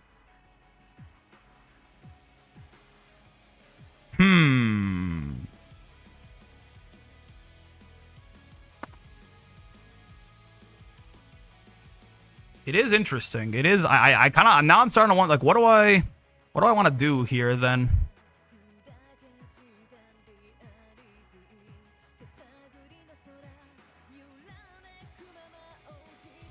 Like, I don't think I want to build some like fuck ass 2 speed, 2 power, 2 wit deck. I don't think to try and run late. I mean, I could just run end, but I kind of don't want to. Like, if I want to run late, how do I do it? I mean, I could. I could do the fuck-ass 2 speed, 2 power, 2 wit deck and be very upset. But at least, you know. Your daughter's a great end closer. It's true.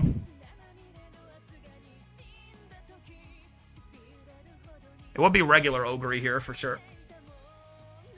Especially for running her end, right? We can't make it work. I ran 2 speed, 3 wit, 1 guts. No, but I'm trying to get skills is my thing. The skills do matter, especially when you're competing with people who are going to be having those good skills, right?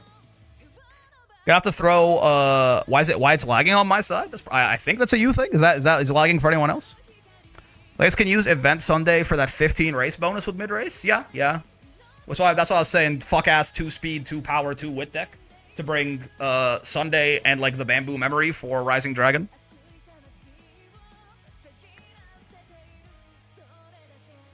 You would want some end sparks. But only 1 for 7? 7? 7 end closer sparks? I mean, you could get away with end B, probably. 4. 4 end sparks isn't the worst thing in the world. I need to smack the rest of them on Mile. Mile S also a little bit less important than like medium S was for the Derby, right? Just because of the difference in length. It's an idea. If I were to run end, who would I guess I would run... I did like 1 speed, 3 guts, 2 wit on Nishino. You ran late Surge or Nishino? I guess that could work. I guess I'll probably run Ogre and then maybe like Tama. Well, Tama has bad Mile though, but you can make it work. I think 10 Mile Sparks does get her there. Yeah, 10 Mile Sparks does get her there. So you want to bring 10 Mile Sparks anyway, so like what are you doing? It does, right? I think F is the threshold where you need like an inspiration mid-career to hit that shit. And funny enough, she comes with Fast and Furious, but from running her end, we're not doing that. We'll go with the straightaway Spurt Tail 9 angle instead. Now, you could still throw Tail 9 and, like, Daring Strike on her. It would be pretty good. Then I would just need, like, a 3rd end closer. I mean, I guess I could just fucking do whatever, right? Pace? Gotcha. Yeah, I'm not really interested in running paces. I could just run whatever, fuck shit, from that point, right? I suppose. Like, you could just say, fuck it. Run away and put Speed Eater on it? No, not Team Charles. Don't look at my Team Charles team. It's disgusting. Goal sheet? You could. I gotta use some dumb tech move on Nishino. Yeah, I'm surprised Nishino doesn't perform better, but I guess she's just in a weird dead zone with too many fronts. Hey 3, kill this man. Just wait till he hears that I fucking demoted to class 4 last week because I was too busy.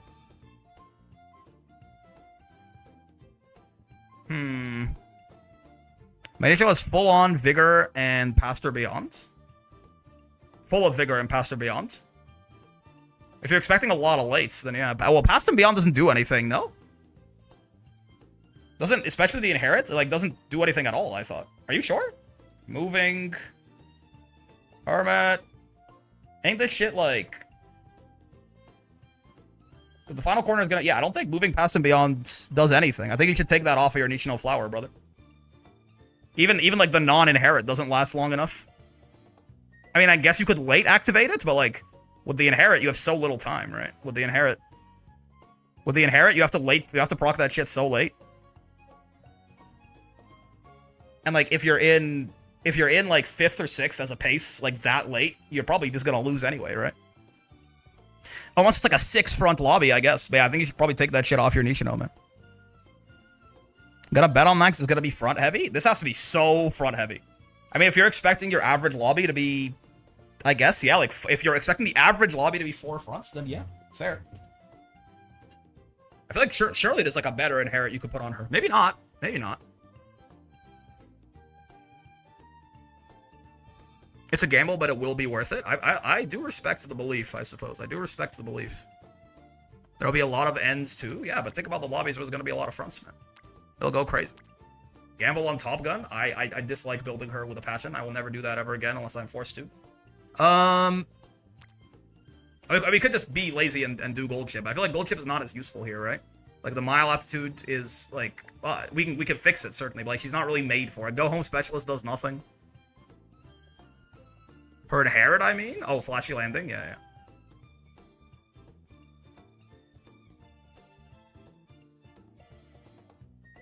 Unironically, the Speed Eater Runaway might, if I'm going end closer, the Speed Eater Runaway might be the move, genuinely.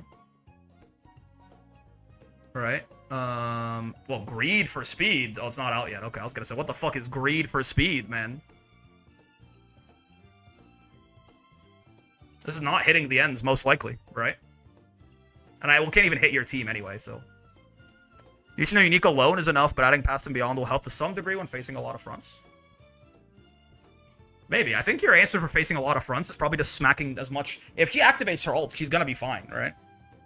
I think you probably, instead of like hedging for even more acceleration, I think it's probably a better idea to, if there's a lot of fronts, you're gonna early activate moving past. No?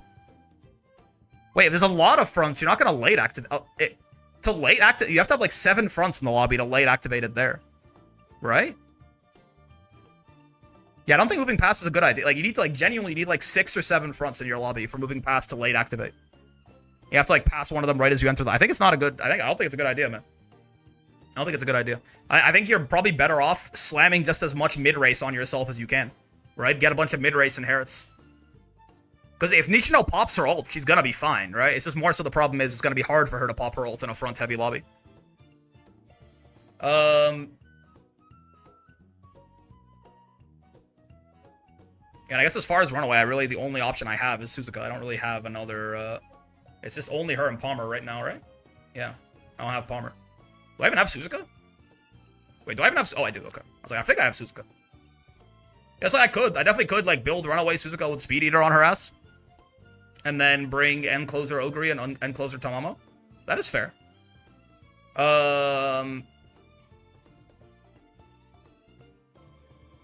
You forget when I said Wedding Feinmo will be a big threat? I didn't. That's a pace chaser, right? Or are you assuming people are going to be running her front? I believe that would be your number 1 shot at winning. You're probably right. You're probably right.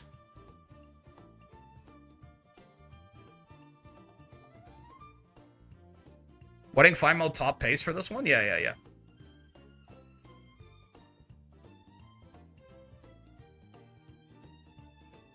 If I wanted to run late, it'd probably be the same 3. But, well, no, it wouldn't be the same 3, obviously. It would be like Ogre, Tama as a late, and then Ryan, probably, with Rising Dragon. Rising Dragon and get Fast and Furious on her somewhere else. You could do that. Now, obviously, a bunch of stuff gets wasted here. But you could also, then the only person I have to do the fuck-ass 2 power build for is Ogre, which does suck, to be fair. Because Ogre has fucking 10% power growth. So it is going to be very much a waste.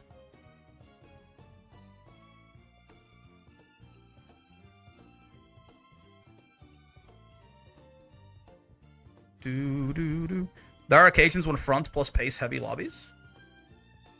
I get you. But generally with like other paces, your goal is to be in front of them, not to, you know. I think like I see what you mean. Yeah, don't get me wrong, but I think your best bet is still to smash as much mid race on your Nishino, not give her backup excels. She has all the excel she needs if you can get it to activate, right? Rated Star plus Corner Connoisseur could do evil things. I did see way more, like in the data, I saw way more Corner Connoisseur on Ogres than I expected, right? This is, look at this. They all fucking, this is even the ends, right? Yeah. This one doesn't have it. This one does, though. Unfair skill, IMO? Look at this Corner Connoisseur shit again. Am I missing something? Corner. Hermit. Corner. Oh, my spacebar broke. Connoisseur. It's on a random corner you get Excel? Is there only 2 corners here? Is that what's happening? There's only 2 corners here. So, this is completely worthless. So you have a 50% shot on this corner, and then on that corner, this will last for about 4 seconds? 4.8? 4.8? 4.8 seconds. Is this the gamba you can take from Bijan? Corner con and corner Excel are heavily underrated point dumps? Well, point dumps is one thing, yeah. I'm just trying to see how good I think they actually are. What do we say? If you get... I mean, if you even get like 1.5 seconds... Let's go on the basement, right? If you get 1.5 seconds of value out of this thing, it's worth the gold, right? At that point, it's equivalent to, like, Encroaching Shadow, which is not amazing, but, like, is at least good enough. Either useless or increases your chances of winning by, like, 50%. Yeah, I'm just trying to see, like, I'm trying to get an average on it. To get 1.5 seconds of carryover out of this, it needs to activate... Obviously, it can happen right here. If it happens right here, you're going to the moon, right? But, like, if you want to get 1.5 seconds, it can activate up to 3.3 seconds, roughly, away from the goal. Away from the late race, that is. Which is about, actually, 1,000 meters, right? Almost exactly. It'll be roughly... Yeah, like, almost exactly 1,000 meters is where that'll happen, if that's what you're looking for. So, I mean, you know, okay, because yeah, so... There's, in that case, there is 175 meters. So that, yeah, 175 meters where it doesn't do anything. And 100 meters where it's... I'd rather just take Rushing Gale. Rushing Gale is worse than this, I think. We'll do the math in a second. There's 175 meters where it's worthless, and 100 where it's, like, game-winning. So what is that? 200 over 275? And then divided by 2. So it's like an 18% chance this thing is really good. I mean, it's not awesome, obviously, but, like, when, like, it's like an 18% chance that, like, you, like, damn near, like, win on the spot, right? Like, having an extra 0.4 that's doing anything. Like, it's an 18% chance of, like, I mean, if you compare that to, like, for a goal that's pretty rough, sure. Definitely shouldn't be, like, your first go-to, but... It's actually not as bad as I would have initially thought. It's because there's only 2 corners on this track, right? There's only 2 corners on the track. It's demonic, IMO? I don't think it's demonic. It's probably, like, about as good as, like, no stopping me, except you don't have to bring Yukito Bijin to get it. Like, it just comes on Ogre baseline. Yeah, I guess that's a great way to think about it. Rushing Gale is fine due to the acceleration zones. Yeah, I mean, for Rushing Gale, the straight starts here. You're probably done accelerating by around... I said to myself, I prepare for the CM, and the dread sets in, you know? It happens. It's okay, you still got some time. You got, like, 2 weeks, roughly. Can be early groundwork or encroaching. Yeah, for Rushing Gale, I mean, you're probably done accelerating... You accelerate for, like, 6 seconds, roughly. Yeah, Rushing Gale is similar. That's true. Rushing Gale is, you have 500 meters. I guess. Yeah, like it's like 75 out of 500 is good. That's pretty similar. I assume Smart Falcon wouldn't be that great for this CM. It's about the same. It's a little worse, but it's about the same. It's not that different. And yeah, it does come with the extra benefit of, like, if it early procs, I guess it's fine. There are only 2 straights on this track, right? Oh wait, no. Wait, no, it's way worse because you divided that by 2. Oh yeah, no, Rushing Gale is way because it's second straight. Yeah, no, Rushing Gale is way worse than this. You can still bring it, but, like, yeah, it's like, I mean, if you want to even be generous and say it's 100 out of the 500 meters that it's useful, right? You then also have to divide by 2, basically. So it's like half as good as Corner Connoisseur, roughly, in terms of when it's gonna provide that, like, game-winning Excel. Yeah, I guess, I mean, what do you think? Like, no stopping me probably procs 1 in every, like, 6, 7, 8 races, something like that. So, I mean, that if I reframe it like that, and I go, oh, well, Corner Connoisseur is just a built-in no stopping me that I don't have to bring fucking Yukito Bijin and torpedo my deck to use, suddenly it's like, yeah, I mean, if I have some extra points, I'll grab me a Corner Connoisseur, or at least a Corner Acceleration. It's like, like, this is pretty similar to, like, Nimble Nav on this track, probably. You know? In fact, I think it is exactly the same magnitude as Nimble Nav 2, right? Nimble Nav is also 3 seconds of point 2. Yeah. It gives you this too, I guess, which is valuable, but...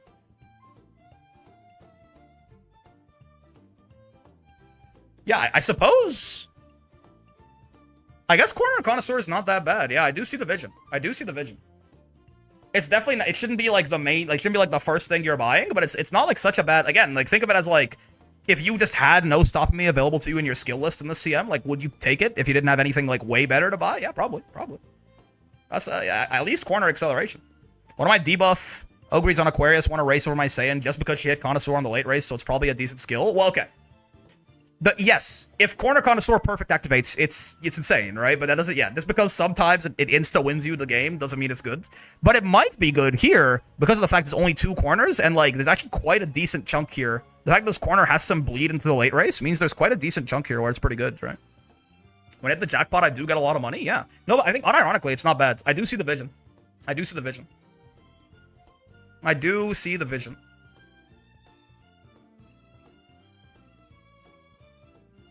Yeah, I mean, I guess. Ogre also has Nimble Nav, yeah. So you could throw, like, Nimble Nav, Corner Acceleration / Connoisseur, and Budding Blossom on her. I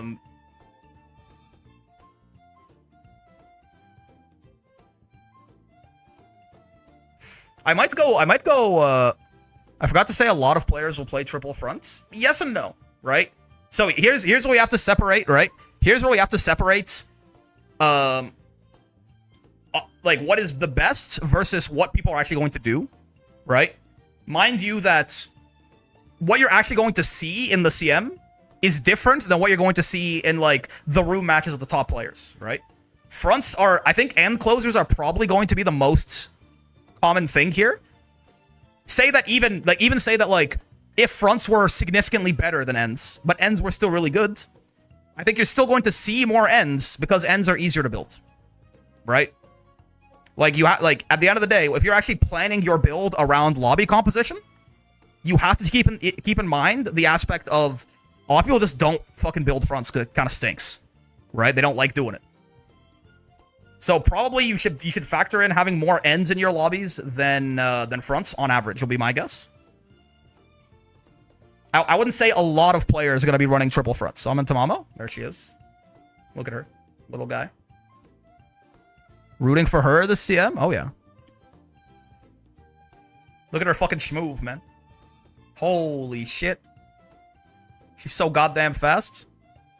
3 fronts on this schedule is nuts. That's kind of what I'm saying, right? There's a difference between what is optimal and what people are actually going to bring. Holy shit, she's popping off. I think I'm going to play late. Not because I think I'm convinced. Not necessarily about the data, because again, I don't discredit the idea that, like, really good players in room matches. I don't discredit the idea that is valuable data. It definitely is, right? But it's more so, again, it's the cards, right? And that, to be fair, that is what leads to the win rate differentials, right? That is what leads to, it's like the idea that it's like significantly easier to build a very strong end than late because of the deck you can bring. Nah, it's just V Bourbon, S Maru, and random third front. I mean, you say that, like, even building an S Maru is that easy. You know what I mean? Like, you say that, like, it's like, oh yeah, just build an S Maru. You know, like, fronts are a lot of work, man. Like, V Bourbon, I guess, is certainly, of all the fronts, is the easiest to build, right? But you say that, it's like, oh yeah, just build V Bourbon and, like, 2 other fronts. Who cares? Like, that's a lot of work, man. Again, you might be right in that might be one of the best things to do, is go front, front, front. But again, the best things to do and what you're actually going to see in your lobbies, even your round 2 lobbies and even your finals lobby, are very different, right? You have to account for the path of least resistance. It's important. I think I'm gonna run triple late. I think I'm gonna run triple late because I'm a late Surger player, and I refuse to cave. I think I'm definitely convinced that end is better, but I think I'm gonna refuse because I can still see a path. A path exists. Is it a worse path? Yeah, for sure, but a path exists. You can build late, like, Ogre is gonna be the weirdest one. The Ogre deck is gonna be really bad. But you're gonna, you know, it's gonna be like, I mean, on the bright side, we can get away with 2 speed. I think I'm gonna bring Wit Sparks. What the hell? Tama on late? Yeah. It's gonna be, we do Ryan? Yeah, but not even necessarily for the Gamba. I'm gonna do Ryan because she comes with Rising Dragon. I'm glad we're talking about fronts at least. Fronts are good, man.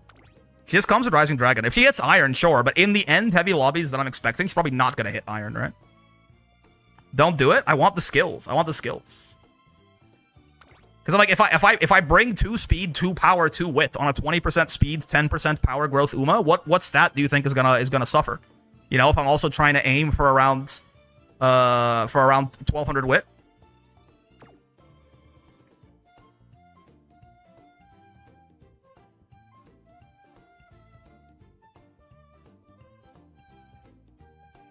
You're doing Open League until a good parent shows up, and it's been 4 CMs where that hasn't happened. That's tough. Wit Sparks sounds fine. It's not ideal, but obviously I would rather bring Power Sparks and click Wit more. And I'm still going to click Wit a bunch. But I don't see... I mean, I could bring 2 power cards and never click on them. For sure. And just pretend that I'm bringing 4 cards. Don't mean to harp on it, but how come Tama late? For the culture, is there a skill reasoning? For the culture, but also... I mean, if you just look at Tama baseline, like... Ignore, again, like, obviously, every character that could be run late is better end because Mr. CB exists and, like, Bamboo Memory exists, right? But if you just look at Tamalo's kit baseline, I mean, her kit is actually better for playing late, right? Like, Fast and Furious is a better skill than Straightaway Spurt, and everything else is, I mean, per position is pace, I guess, but who cares? Like, Fast and Furious is a better skill than Spurt, even on tracks where Spurt works. So, we can go for a Guts deck if you're using her on pace. I think you're not hearing me, but that's fine. But yeah, Tama has, like, she has a late gold speed skill in her kit, right? But yeah, obviously the reason I think I'm gonna go, like, running her end would be better because there are better cards, but yeah. I want to run late because I play lates, man. That's what I do. That's what I do. I play lates, and occasionally I play paces. But, like, mostly I play lates. Plus for ends, anyway, I'd be borrowing 2 cards. I don't have either the Bamboo Memory or the Mr. CB. Obviously, if you have to pick, you go for Mr. CB, but I also wouldn't necessarily be running the deck at full power. I believe in you. I believe in me too, man. The mom needs Chris X for Lose Yourself to be viable on late. Wrong. Incorrect. Viable, again, people use very strong words without knowing what they mean. Right? 1, Lose Yourself doesn't do anything unless you're on a long track. 2, viable is a very low bar, brother. Right? People say, like... bro, you could build fucking front Ogre and have her win. Right? People say viable like it's like... People use the word viable like it means S tier. That's not what viable means. By your logic, until Chris S comes out and Lose Yourself exists, there's literally no way to win on Tamamo with late. Yeah, but it's important for any long late? That's not what we're talking about, man. What are you talking about? Yeah, people need to stop throwing words around that are very strong meanings when they don't actually mean what they say, you know? And if they do mean what they say, I guess they're just wrong. But if you checked out Full Throttle, it's a pretty good late surger skill, and it's easy to overstam CM14. Yeah, it is. But the problem with that is it comes off a stam card. I mean, you could, certainly. I'm strong-willed, so I'll always be hyperbolic. There's no way around this. I mean, you go for it, but, like, you're wrong. It's okay. You can be hyperbolic as long as you realize that that means that your words inherently have a little bit less value. Like, everyone always has to assume that they have to take what you say and knock it down 50% to get to the real meaning. If you're okay with that, then, like, there's nothing wrong. Yeah, then by all means, I'm not going to tell you what to do. You get this from a stam card. If you get it off a rival race, yeah, you absolutely take this shit, right? Donald just being forced into end due to having Spurt, also wrong. Again, straightaway Spurt is not that good, man. People overrate this skill extremely heavily. Fast and Furious, this late surger skill she has, is a better skill than straightaway Spurt. This is a 0.9 seconds. Right? Let me just type Spurt. I don't know why I typed straightaway like a fool. This is a 0.9 second, 0.2 excel, man. It doesn't fucking do anything. Right? The idea that, oh, you have straightaway Spurts, you can only play late. The skill isn't even that good. Right? Hell, Encroaching Shadow isn't even that good. Yeah, the reason that Taishin is good on this track is Nemesis. Obviously, Encroaching Shadow helps. It's nice that she has it. But, like, the main good shit about Taishin here is gonna be Nemesis, right? This is just, like, fucking free speed carryover every day of the week. Like, the Encroaching Shadow straightaway Spurt line is, like, fine at best. There's no way you look at this kit and go, ah, this must be an end closer. What do you mean, man? She has a good late surger skill, a decent end closer skill, and then a completely unrelated, like, no position. Like, no. It's simply it don't make sense, the words you're saying. Spurt needs track length to really shine, yeah. Look, I'd rather spend 360 SP on a mid-race. Yeah, man, Fast and Furious is really good. Like, Fast and Furious is a better skill than Encroaching Shadow, right? Like, Fast and Furious is a better skill than Encroaching Shadow on tracks where Shadow activates instantly. Like, on this track, Fast and Furious is a better skill than Encroaching Shadow, let alone fucking straightaway Spurt, man. It's not even close. I guess I was wrong about that, yeah. It's just, be careful of, like, this game is a nuanced game, right? It is almost never that you can make, like, a very strong statement like this and ever be right, right? I'm not even, like, I'm not saying, oh, like, everything you're saying is wrong, but if you're going to say something that, like, oh, Tomo is forced to play end because she has straightaway spurts, it's really hard to ever be right when you're talking like that about this game, right? Do you think Radiant Star or Corner Connoisseur is better for this track? Honestly, bro, Corner Connoisseur kind of surprised me. I'm a little shocked. Obviously, the stamina recovery from Radiant Star is pretty worthless. We can take a look, though. I mean, 50%. So Radiant Star, if we take the same metrics as... I mean, Radiant Star can be a closing speed skill, which is nice, so keep that in mind. At least as far as providing Excel for you, right? I think it's probably going to be worse. Because Radiant Star can pop anywhere from 600 to 1600. And it does give speed, so it does more stuff more times. That's true. In terms of just providing acceleration, let's see how different they are. For it to be useful acceleration-wise, it provides roughly the same amount of acceleration. It's like 0.36 versus 0.4. A difference, to be fair. Something else to keep in mind. But if how long does Radiant Star last? Does it have the same? I think it's a shorter base duration, right? Radiant Star? Or it's 3 seconds. Ooh, it's 1.8 seconds? It's 1.8 if you get, or is it always 1.2? Hold on, the Umulator will tell me. Let me put Radiant Star on her. I forget what it looks like when it fully scales up, but this does show you. Yeah, 1.2 seconds. Oh, wow. Yeah, no, that's gonna make it rough, man. Because that means, like, the distance where it can activate is, like, to be equivalent to Corner Connoisseur, it has to activate right here. In terms of acceleration, right? Because Corner Connoisseur, because it's a 5-second skill, you can have it activate up to 3 seconds away from the late race and still give you 1.5 seconds of Excel. Right? It's a white level speed skill. Yeah, true. Well, I mean, it's a little better. It'll be 0.3. It's more of like a alt level speed skill, right?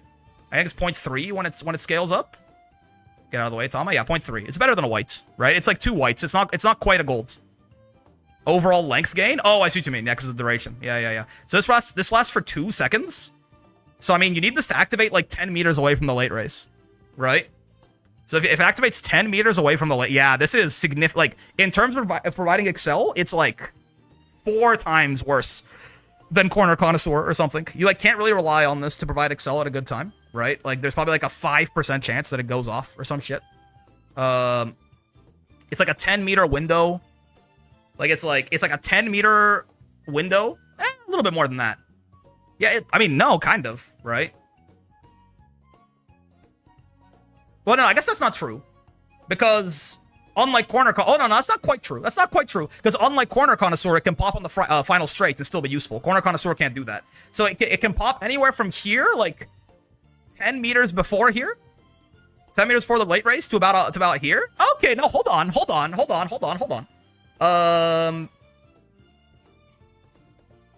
Probably about 10 meters to here, the entire rest of that corner from the late race, so 33 meters there, and like 75 meters on the straight? Out of 600 meters it can activate? No, hold on. So it's like 600 over, it's 100 and, what was it? 118 or something over 600?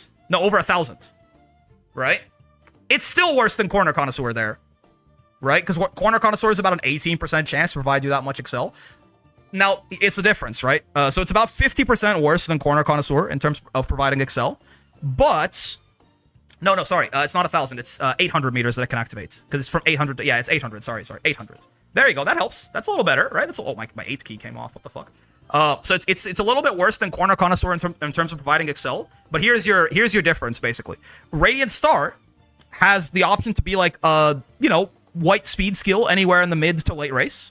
And Corner Connoisseur sometimes is like when Corner Connoisseur high rolls, it's like 3 times as much Excel as Radiant Star, right? So it's kind of like, depending on which one of those you value, in general, the fact that Corner Connoisseur is providing better base excel, right? And it has a significantly higher upside. Like, if one of the upsides is like this is the upside for Radiant Star. This is like I'd slam both personally. If you have the skill points for it, sure, right? But yeah, like the original question was like, which one do I think is better? And I would say the Corner Connoisseur is probably better, right? I think Corner Connoisseur is probably better than Radiant Star. If you got the skill points, you should get every skill you possibly can, right? If you have the skill points for it, grab every skill you possibly can. But if you have to pick between these two, pick Corner Connoisseur. It's just kind of stronger overall. The Excel part is the strongest part of this, and Corner Connoisseur mogs it heavily on Excel to a point where I don't think it's worth it. The fact that like sometimes this will be like a white speed skill somewhere, I don't think that makes up that difference, you know?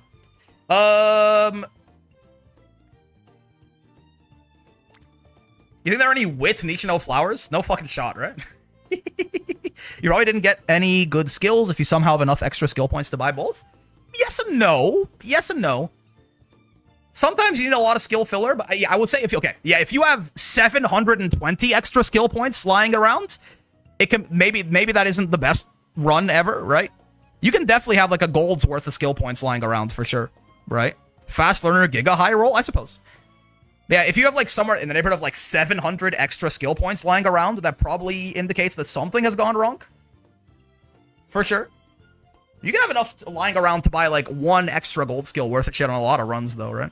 And besides, anyway, like, skill hints are rarely ideal. At the end of the day, it's like, you know, sometimes you don't get everything you want, or something has gone very right, I suppose. Sometimes you don't get everything you want, and it's good to know that there's still, like, decent backup skills to buy, right? Like, your CM ace is rarely going to be, like, the exact 15 skills that you want, right? I have my, you know, mile, straightaways, corners, double circle, my style, straightaways, corners, double circle, curvature, daring strike, my perfect inherits, and everything. We're pushing 22 skills with 5 golds. 22 skills with 5 golds. Are some of those greens?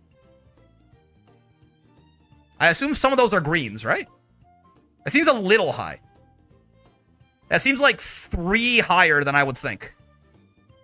You know what I mean?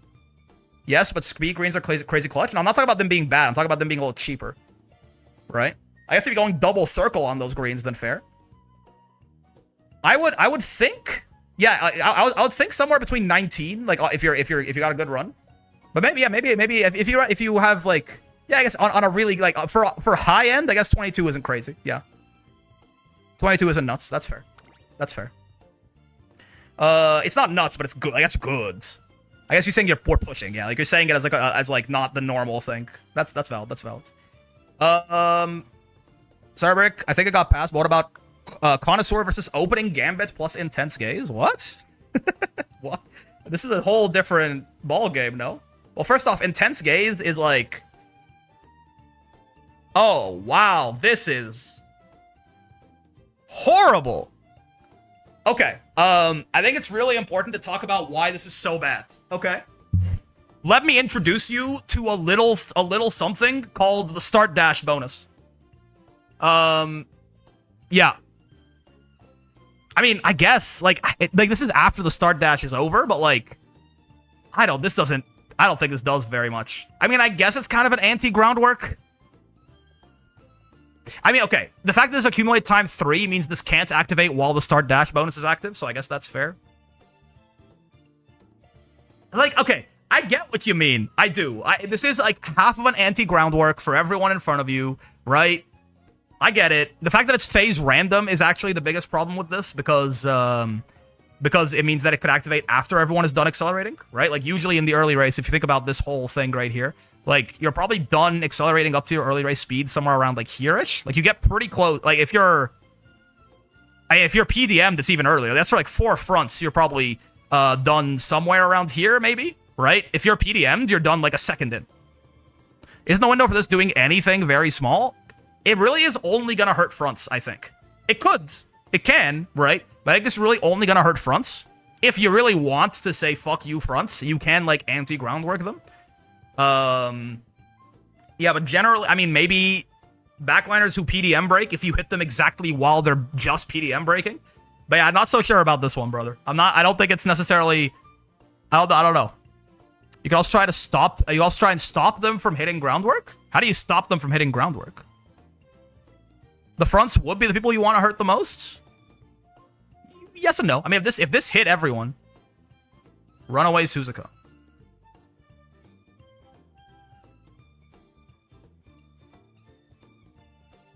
Why does Runaway Suzuka stop them from hitting groundwork? If there's a runaway, do fronts get PDM'd? They don't, right?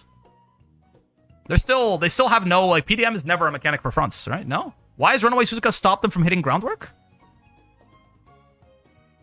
You can beat them to the rod on mile. Okay, so you meant to say rod, not groundwork, right? Originally? Or am I misunderstanding? You mistyped groundwork and you meant to say rod? Because if so, yeah, you're totally right. Yeah, you can... Oh yeah, lol, my bad. Okay. For a second, I was like, is this like new fucking Gigabrain tech? Can you run a runaway and the fronts don't get ground? Is there like a position requirement on groundwork? I didn't notice, but okay, yeah, never mind.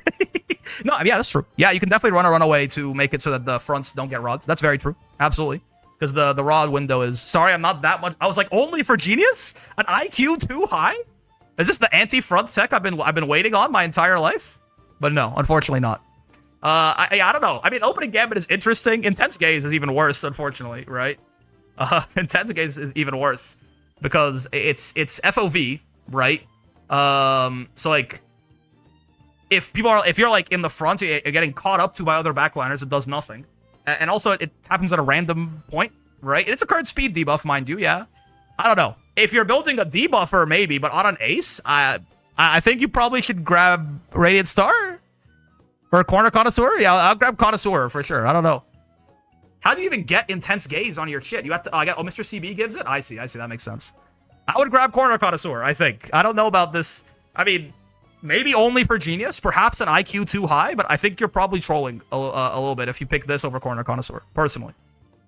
All right, so what inherits... I kind of like that. So I'm probably locked to Budding Blossom on all of them. For the other inherit, right? Gaze is also a rival race pickup. Not the gold version. Oh no, you're right. I'm thinking of Petrifying Gaze is the gold. Yeah, Gaze is a rival race pickup. That's true. I thought this was the gold. No. Yeah. You can't get this right now. That's funny. Yeah, my bad. I thought it was the gold, not the white. You can get it from rival races. That makes sense. A lot more goes into the Haunts Girl gacha game than I thought. Faith, I was telling this to Edelyn earlier when she was in here. This shit is way more complicated than any fighting game I've ever played, man. Like the amount of fucking Osu brain power that goes into this shit is like significantly more. I've never spent I don't know, maybe I'm just a fucking fighting game casual is how it happens, but I've never put this much thought into any fighting game I've played. People really play this and be like fighting games are too difficult. That's what I'm fucking saying, man. I guess I just could do Ogre runs first and then just give all of them Pulse. Like, you probably, like, Pulse is, you can't really ever go too wrong with Pulse. Pulse is good on this track, too. It doesn't, like, overshoot. Especially the Inherit is not going to overshoot, right? Alternatively, I mean, mid-race is definitely what I'd be looking for, but I don't think I don't think I have any parents of my own built up that have good mid-race to provide, right? So I might just... Luma's a massive knowledge check. It's true. Oh, yeah, so who's on third? Who's on for whose line is it anyway? Type shit. Uma crunchier than some TTRPGs, bro. For real. I think the only thing I ever do, I'm expecting a spreadsheet of the acceleration values of every horse under a specific buff to show up at some point now. This guy thinks we haven't looked at the spreadsheets yet. This guy doesn't fucking know, man. Vodka? No, probably Ryan. I mean, maybe. Nah, probably Ryan. Furious Feet is interesting, but. I think I like Rising Dragon, personally. I'd say base Fuji is a strong option. Base Fuji could say, do I have base Fuji?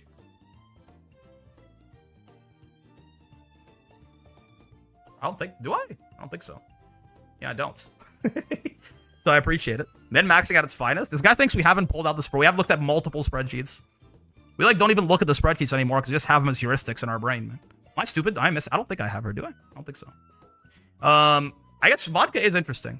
Yeah, I just like Rising Dragon because I think mid race is gonna be the name of the game here to an extent, right? I think everyone is kind of rocking the same excels anyway, and like you could go, oh, I'm gonna Furious Feet on your left, double Gambo with Vodka, and the odds like say that that is actually not okay. Hold on, that is not a horrible idea, right? Because again, let's say let me do this exact math here. If if we say that we're gonna be accelerations are a little bit harder to come by on this track, right? Beisuji has Big Sisterly. No, I get it. I get it. Do you understand that she's not in my list of available horses? I assume you're not talking to me. I assume you're talking to someone else. That's fine. We're not gonna be accelerating for 6 seconds. You're gonna be accelerating for a little longer, right? Because there's not that many. Like Budding Blossom's a 0.2. Budding Hermit. Oh, what the hell? Budding. Not all caps, please. Budding Blossom is 0.2 as the inherits, I assume. Yes, okay. So it's a 0.2, and it's not going to last the whole acceleration phase either. Yeah, so you're gonna be accelerating at around 0.5, right? Ophidian, put that shit in the spreadsheet real quick. I don't have that one off the top of my head. If I have like 0.5 excel, roughly how long am I going to be accelerating for? Or say I have like 1,000 power, and let's say I have a 0.2 excel the whole time. That's not going to be true, so it's going to be an overshoot. But you could pop. Faith was talking about it. 6 or so? Nah, 6 is like 1,200 power and a 0.3, I think. But I guess it's not that much of a difference. Let's call it around 7 seconds. You're probably accelerating for about 7 seconds on this track because you don't have the 0.2 up the whole time unless you're like Nishino Flower herself or like fucking Saiyan Sky or some shit, right? He deadass said, pull that up, librarian. Yeah. I mean, I know Ophidian's got the spreadsheet rocking. I rebuilt my comp. I lost that workbook. I'm rebuilding it. Okay, well, hold on. Let's just say, I mean, it's easy. Hold on. I can back calculate this. I remember with Christmas Ogre with 1,200 power, or with 1,000 power, I think she was accelerating for about 5 seconds. I think. Fuck, I'm gonna have to do the math again. But okay, it's gonna be roughly 7. It's gonna be roughly 7, okay? It's gonna be roughly 7. Can you force this in the Umulator?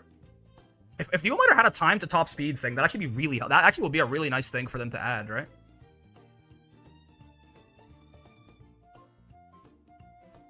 That would be really nice, actually. I don't think it has that metric, but does it? You can calc the time difference? Oh, between like here and here? Yeah, I guess so. You can see it in Graphius to be able to excel the whole way. I guess the easiest way to do that is probably Nishino Flower, right? Grab Nishino Flower, put her ass in here. Ignore everything but, like, take off every excel that isn't her ult. Yeah. Holy shit, man. Look at that Budding Blossom. Yeah, so does it tell you time equals Hermit? Excuse me? I'd like this. What the fuck? I'm stuck? I want to zoom in over there, man. I want to. Okay, fine. I'm not going to zoom in. Fine, you got me. Oh, what? Can I, like. Okay, fine. Acceleration starts right there. Right? At about 53 seconds. 53.6 seconds. And she's done accelerating at around about 60. So for her, it's 6.5. This is what hold on. Let's pump her power a little bit. Let's say she has like 1,000. Again, gets the late race on average here around 53.8, 53.87, and 59.87. So for Nishino herself, it's about exactly 6 seconds. It's gonna be a little bit more than that for everyone else, right? Because she actually has, I did a rough calc assuming 0.4 basic cell and 0.5 from skills, take about 5.4. Yeah, so we're not gonna have all that, right? For the whole acceleration phase, because there's not as many reliable excels here as there have been on other things. Like your Budding Blossom Inherit is only 2 seconds. So let's call it 7 seconds, okay? So if you, as a rough back of the napkin, it's close enough. 7 seconds of excel. That means there are, about 6, maybe even 7. That means there's about 5 seconds where on your left is useful. If you can get 2 seconds of excel out of on your left, I think that's probably, it's better than at least Encroaching Shadow at that point, which is not great, but it's at least worth picking up, right? Encroaching Shadow is certainly worth the skill points it's printed on. Would you look at that? Well. It's the fucking anime Peter Griffin. So if we have 5 seconds for it to activate, that means it's about 100 meters. Out of 333. 100 out of 333. No, not 333. It's 1067. 1333 minus 1067 266. That makes sense. So it's 100 over 266. So it's like a 37% chance. So if you're talking vodka, right? If you're talking vodka, and vodka has Furious Feet as well, right? At that point, actually, the odds of one of those two hitting in a point where it's useful. I mean, to be fair, you are spending a lot of skill points for this contingency, right? We have the same shit, phase random, all that. But like, if it, as an idea, if that's what you want to go for, at that point, the odds of one of those hitting at a useful time is like 0.63 squared, right? About 60%. I mean, that's not that good. Like, so because of the fact that we're buying 2 entire gold skills to do this, right? We're buying 2 entire gold skills to do this. The fact that even still, the odds that one of them is useful is only going to happen 6 out of 10 races, I feel like is not... You can do it, but I don't know if that it's worth it. I think I'm probably still sticking on... on Ryan with other shit, just because Rising Dragon. Rising Dragon is really good, right? Because Rising Dragon is the shit the Bamboo Memory gives you, but better, right? Well, to be fair, it's also Bamboo Memory that gives you the other one. But like that Full of Vigor is 1.8 seconds of 0.35, right? If I remember correctly, Rising Dragon is 3. Rising Dragon is... Yeah, right? So Rising Dragon is like a way better version of that. So her just like coming with it is really nice. Combo with Vigor? Oh, I mean, sure, you know, why you gotta pit 2 bad bitches against each other? Certainly. But I'm saying like... Ryan having Rising Dragon built in is really fucking good, right? That's probably better than Furious Feet on average for this track, certainly. So I think the who's on third is Ryan. You're anticipating basically never hitting iron with Ryan? Yeah. If she does, she'll fucking like win probably, right? In like lobbies where there are a lot of fronts and not that many ends, then sure, but she doesn't necessarily need it. So there's not like an overwhelming acceleration that you're fighting against on this track either, right? Like, it really is speed carryovers and, like, the occasional Nishino Flower. And obviously, Saiyan Sky is always, Saiyan Sky hitting her shit is always possible. But, like, as far as, like, the ends you're competing with, they're not going to have, like, this overwhelming acceleration that you have to overcome, right? It really is probably mostly going to be Budding Blossom, which is what you're going to be rocking to, right?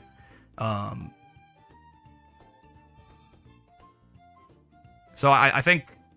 If she hits Iron, awesome. But yeah, the idea is I'm bringing her for Rising Dragon, not for Iron. Rising Dragon plus Pro Curve give you some fucked carry over the CM, it's true. Plus Full of Vigor. Fronts have 2 excels and they're still kind of mid here. I think fronts are very good, actually. But it's not necessarily, yeah. I mean, the 2 excels, fronts need more because they're coefficients. They get coefficient mogs, right? But also it's a mile, so they have less time to get coefficient mogs. But also it's got a very long final straight, so yeah. Fronts are great. Yeah. Yeah, I think it's Ogre. It's Ogre with probably Wit Sparks. They just Speed Eater you? Yeah, Speed Eater is very good too. That's true. It's Ogre with Wit Sparks, as fucking weird as it is, and then like much more normal decks with Tama and Ryan probably, right? Just like Power Sparks, 1 power card, 1 power card. Your growth is 20% power, 10% wit. Yeah. So like maybe, I mean 2 speeds, right? 2 speeds, 1 power. 2 wit and borrow the Bamboo Memory. That's probably fair. And probably a similar thing for you, though your wit is going to be a little rougher. 20% stam is a little bit annoying on this course for sure. But you could also, I mean, 2 speeds. Maybe you don't bring Bamboo Memory on you. Yeah. Maybe you can, because you have Tail 9, maybe we'll just say you don't get to use Bamboo Memory and you can make up for it a little bit. I think you can afford to bring Bamboo Memory because of the wit growth. I don't know if you can. I think we might need a 3rd wit card here. Or, like, have one of our speed cards be the borrow card. Like, have it be fucking NTR or something. NTR is nice. Firm Course Menace. It is firm, right? This is firm conditions, I presume. Yes, yeah. So, and I do like bringing NTR on 0 growth, Uma. Like, Kita-san plus NTR tends to be a very consistent max speed. Even honestly, if you prioritize speed too heavy, you still leak a little bit, right? But so what would let's think about decks. Let's talk decks. What would decks look like here? Buttload of power too, yeah. So Ogre is gonna have the fucking weirdest one, right? Ogre is going to have let's ignore parents for now. Just like I don't know, bring you. I know it's whatever. Just not necessarily the point. We can think about parents in a second. But like Ogre is gonna have the fucking weirdest deck probably because. I mean, if I commit to doing this, the good part about Ogre is she's a 20% speed growth force, so we have a little bit of leeway. But it will be basically something like this. Right? U for Fast and Furious. And then not this exact card, but just like as a placeholder. Unless I know someone who has this.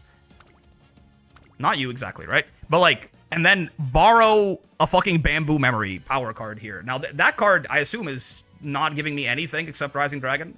This is an idea anyway, right? How good of an idea it is, who knows? But I assume she's kind of worthless otherwise. I mean, Miles straightaways, late searcher straightaways, straightaway adept, sure. I mean, it's not the worst, right? What the fuck is this, man? What, running idle? Winning the lead by too large of a margin. Okay, well that shouldn't be a problem. That's crazy. Or you can just go bottom. Fat TE and none specialty pry. Oh, that is actually nice for a power card. Oh, it's a Agemasen! That's horrible. What? The only card that ever gives Rising Dragon in the history of the game, and they put her on a fucking Agemasen rate? Okay, cool, man. Amazing. Thank you, Cygame. Much appreciated. He didn't know, pointing and laughing. I did, man. It's fucking true. Bamboo. I fucking didn't. I've been pranked. Yeah, TE, initial power, no prio. It's actually good. This is dead ass. This is good news. For real, for real.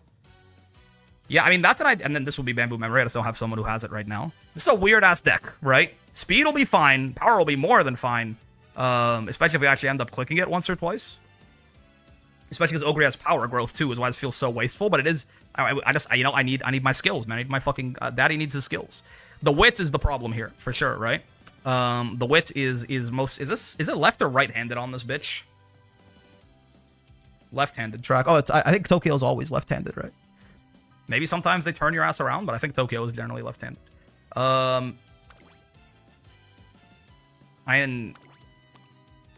It's probably better to bring. Where'd she go? Probably better to bring you over Agnes Tachyon, right? The skill point bonus begs to differ. Actually, your hints aren't that good for Ogre either, right? Yeah, right-handed is worthless. Nimble Nav, yeah, maybe not. I mean, you still could. Your hints are completely worthless, is the thing. But also, you have a skill point bonus, which is pretty nice. I do like that. What's the comparison point here between like 1 LB, Fine Mo, and you? I think you're probably still mogged on the wit output for sure, which maybe I do need. I don't know, 1LB Fine Mo's been working for you. She's been saving my fucking life in Track Blizzard. Oh, she's pretty good. Don't get me wrong. Yeah, I mean, this is a little rough, right? But yeah, this is a huge mog. This is actually a point in Tachyon's favor. Mood effect isn't the biggest deal, but when it's this big of a difference, it matters, right? More TE on her as well. Prio's, yeah, see, Prio's just higher and skill point bonus is higher. If I was running 3 wit cards, I think you would be better. But if I'm running 2 wit cards, I think I care a little bit more about the prio. You know? If I'm running 3 wit, I feel like, I mean, it's hard to say. Speed Star, though? Brother, I'm a late searcher. What do you think this is? And both of their hints are basically entirely worthless, right? Like, none of this is good. And none of this is good. So it really is just coming down to wit output. And higher TE, higher initial wit, lower friendship gauge, no skill point bonus, lower prio. Plus race bonus diff. Yeah, true. Plus more race bonus on the Tachyon. I think Tachyon might be better. I think if I was running 3 wits cards, I would like Fine Mo. I think if I'm running 2, I would like the Tachyon. Yeah. Okay. So yeah, I mean, with these two, this is definitely a. I think we need a doctor. I think we need some wit sparks. I think not that many, mind you, not that many, but I think we need like 6 or 7 wit sparks. Ha ha ha ha ha ha ha ha ha ha ha ha ha. To get us like the little extra chunk of the way over the line. Now, granted, we can probably get to 1200 wit with 2 wit cards anyway, right? Like it probably is, like genuinely. It's very doable. It's just not gonna be super consistent, right? Maybe 4 or 5 wit sparks, and the rest of them still maybe guts actually, because the one thing that's missing here is guts is low, right? There's no way I'm gonna find like fucking guts and wit parents. Do I have any mile wit parents as of right now? But even if it's like 5 Wit Sparks, I don't really care. What's the pasta for, by the way? It's a placeholder for the bamboo memory. I just don't have anyone with that on my friends list, right? I don't have anyone with Wit Sparks at all. Oh, no, 3 stars. Wait, please get this other parent out of here because the numbers are confusing me. No. But if I have that, then I can supplement with someone else. Whoa.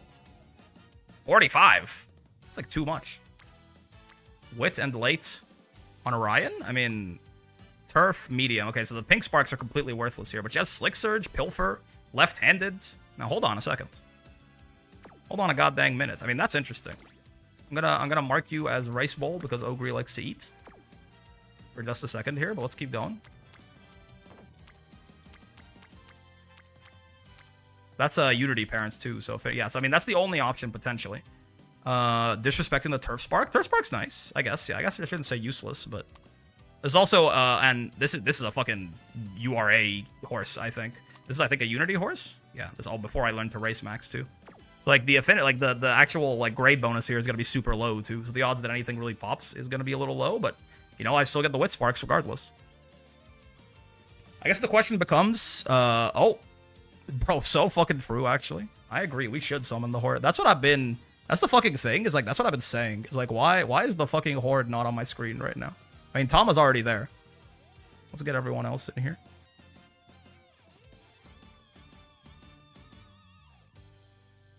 Oh god, they're running off the screen. Stop. Enough. They can't be contained. There we go. That's that fucking good shit right there.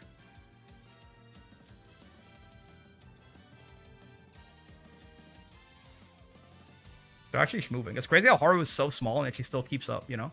That's like symbolic or some shit, probably. Alright, hold up. Let's organize them. Let's make a little pyramid. Get your big ass ears out the way of the camera. Holds. Haru should stand on Rice, because that's only fair. Wait, no, Rice. Right in between the big ass ears.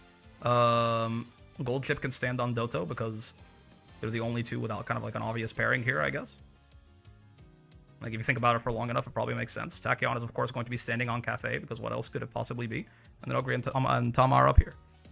Perfect. My club has booted me despite being the #1 fan farmer for months. Rip monthly paycheck. That's tough.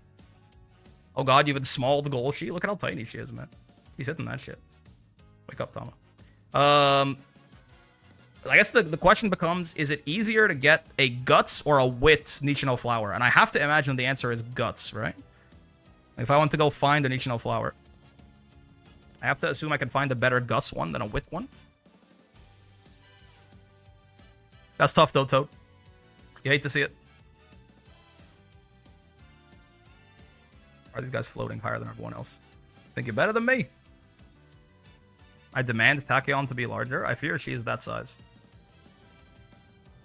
I made Rice larger because someone paid me to do it. How much do you really want Tachyon to be larger? You know? It's like, how much do you really want it? If you just kind of want it a little bit, then I guess you'll have to, you know... I guess you just have to tank that shit. Nishino Fulawa. And then... I guess let's search for 9-star Guts, or at least, yeah, 9-star Guts first. Not that much. Tachyon can stay that size. That's what I fucking thought, you coward. None. Okay, that's fair. That's understandable. Let's go 3-star Legacy on the mile, too. That does, well, I already know the fucking doesn't exist. Let's go a little bit lower on the Guts, then. YouTube chat, next to the Horde. Great addition to the stream, by the way. So true, man. So true. You get, are you in front of or behind? I think you get a little Ogre blocked, but it works out. Not coward, just broke. Same thing, probably. If capitalism has taught me anything, it's that people with money have better character. Certainly. Right, right, right. Looks like there's not a lot of Guts sparks floating around. No? 5 Guts, 3 power is interesting. Meritocracy real? Yeah, yeah, for sure, for sure. Can we check for mile 2 instead of 3? You could. Because we have none mile on the other one, I think I do want 3-star mile on this for my own sanity. This isn't bad. 5-star guts, 3-star power. I mean, the power is going to be wasted a little bit for sure. I'll keep this one in mind. I assume it's even worse if you go looking for wit sparks, right? If I look for like 5 wit.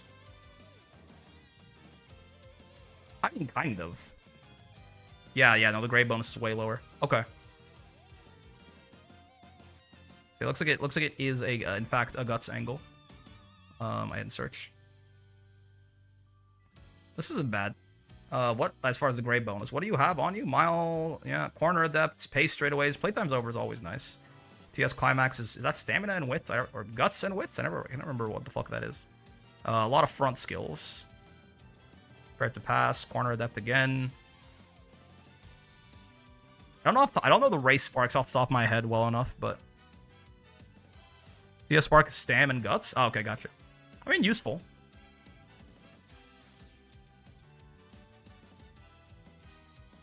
Yeah, I mean, I think it's probably fine. A little bit of power won't go awry either.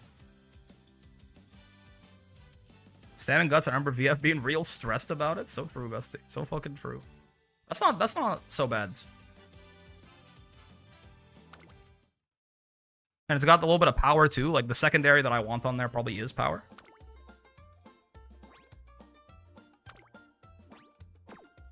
So if I take a look at this, 5 sparks is a 3-star and a 2-star. It's 33, right?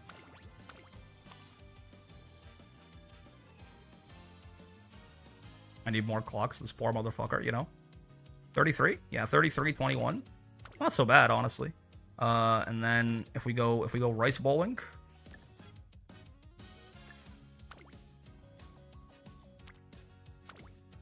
It's a weird ass spread. Don't get me wrong.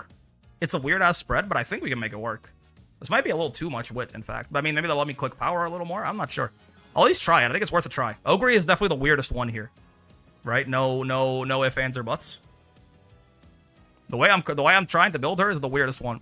I'm barely over 100 clocks into the scenario gone. I mean, that's the one part about me fucking randomly getting extremely busy for 2 weeks. I have like 600 clocks, which is pretty nice. I definitely feel like basically no clock stress for the rest of Mance. Because there's like a good like 2-3 week period where I just couldn't play this game at all. Yeah, weird ass deck. I guess I need to find a bamboo memory power card too. The clock 1%. It's true. I gotta find fucking bamboo memory. Not this one. That one. I know. Crazy, right? I don't care about any of this. I mean, thank God. There's always Oshis, man. Ogre cap. Nowhere found? Do.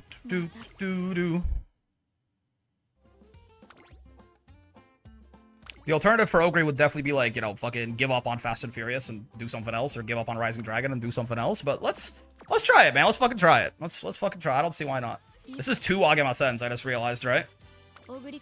Now, to be fair, it's 2 power Agema-sens, but it is 2. Yeah, this fucking both of these are on an Agema-sen. Yeah, this is fun. This is gonna be fun. I'm going to enjoy this. Amazing. How fucking odd, man. Just fucking lights. What a weird deck. This can't be a good idea.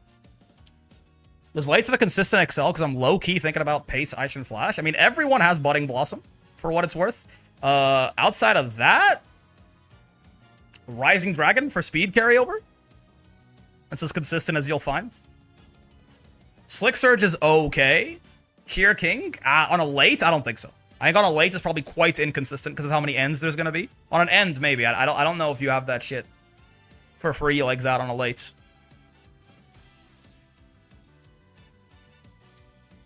It's a weird-ass deck, but sure, fine. It's okay. And then, so for Tama, it's going to be the same thing. I don't want Rising Dragon on her, but she has Fast and Furious. So I don't need to worry about bringing you. Tama is missing speed and... She's missing speed and wit growth, so we kind of want to do something like... put you here, and then like probably do. What do you think? Probably Sunday and Findmo? 5, 10, 30, 40, 46. You have 10, don't you? No, 5? You only have 5? Imagine. That still gets us over 50, but... Yeah, 5. Crazy. Does fronts and ends seem favored? Positioning for the other two styles is scary? Yes and no. I think it's going to be more ends than fronts, because ends are easier to build. So, like, generally, build to the idea that you... Unless you are an end, build to the idea that you're going to be a little further ahead in the stands than you might expect through the mid-race. Fronts will exist, for sure, right? But I think probably more commonly, you'll see more ends, just because people don't like building fronts. And it's also tight schedule to the next one, right? Weird deck, but I think we can make that work, for sure. And then we just grab the same exact thing, but actually just give me a Nishino with Power Sparks this time. This will be the one we use. What the? Oh, I was like, why do I have so many tabs? Because I was doing math. That's so fucking true, man. That is so goddamn true, man. Show. By the way, a quick final note on this data. This actually, the fact that shit like this exists, right? This, right? Like, the fact that you have 36% win rate late surgers, granted on fewer races, right? This is like, but overall lates are getting kind of rocked. This is the deck difference, right? How easy it is to make like a very powerful late Ogre versus end Ogre is like why this gap exists, right? This is kind of indicative to like when you get like, yeah, you can make good ones, but like it's so inconsistent. Whereas there's way more just like, it's way easier to shit out a good one here. I went to get food and we still not in the run. I don't know if we will be in the run. I'm not gonna lie to you. We might not ever get to the run tomorrow though, for sure. Right, Shirley? It's a weird ass deck, but I think it works. Yap maxing. Listen, man. You know, at this point, you've been around fucking long enough. You know what's going on here. It's a weird deck for Tama, but I think we make it work. It gives her Rising Dragon. Did you lock in Combo Breaker's timing? No, no, I didn't. I think I'm gonna. I might just. I might just show up late to that dinner. We'll see. I don't have to be there for that long. I do want to at least spend a little bit of time with my friend on her birthday, though. Playing the game is fake. Who the fuck plays the game these days? I think I like this. And then for Ryan, we can make the best deck, because you don't have to bring your dumbass. For Ryan, we want Fast and Furious, right? So we put, like, you here. Ryan has Wit Growth, so we don't have to worry as much about her Wit cards. Yeah, Ryan can borrow the Guts Bamboo Memory, actually, I think. I think Ryan, we can get away with 2 speeds. Like this.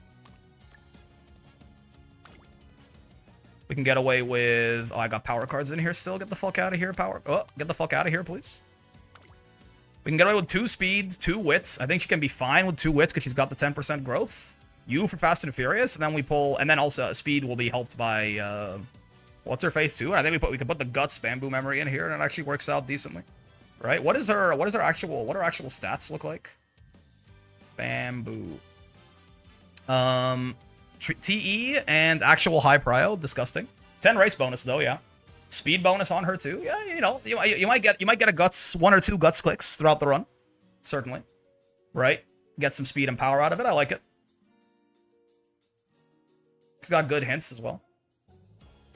I like updrafters, smile straightaways, outer swell, right? Not bad.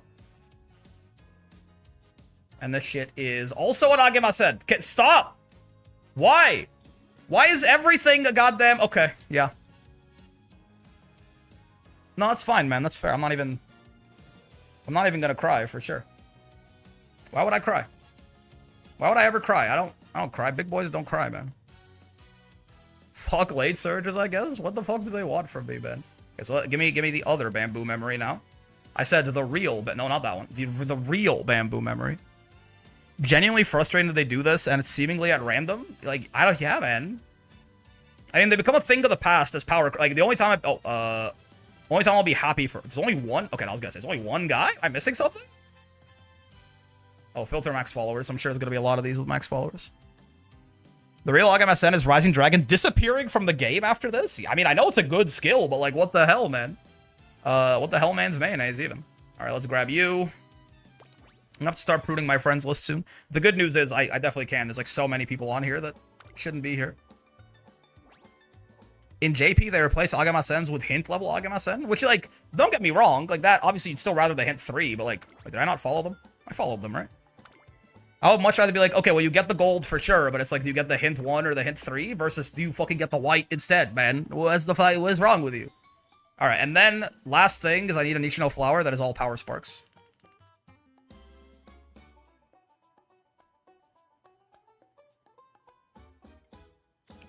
Three-star mile. Actually, for this, I want... Yeah, I actually do want probably like... Let's see if we have 9 mile. Because Tama's going to need 10 at least. So let's see if we can get 9 out of this. Might have to get the card to complete. You have to win the coin flip? Yeah. The one and only genuine flaw with this otherwise beautiful game. I mean, okay. To be fair, it's not a coin flip. If your stats get high, right? Like certain Agamasens are much less bad than others. Right? Speed and wit Agamasens, you barely even feel that shit. You know what I mean? You know what I mean? No, I'm saying it is you can get it to be like 80%. But yeah, power and guts Agamasens, that shit is diabolical.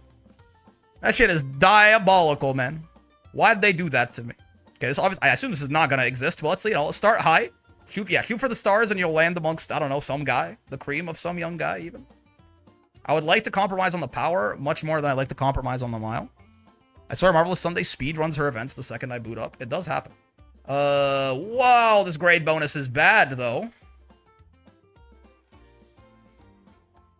Let's go down like one more. See if we can get maybe a slightly better parents here. Well, it was slightly better, at least as far as that. 9-star mile, 1-star stamina? Oh, you know, I mean, you drive a hard bargain. Let's go down to like 8 mile. You got me. I can find 2 mile somewhere for her. That's fine. As long as it's 3-star on the legacy, really. Now, give me 8 mile, give me 3 on the legacy if we're going to do this. Very good odds. That this Yo, Mick person is Hailstorm, by the way. Thank you for the prime. Smart and attractive.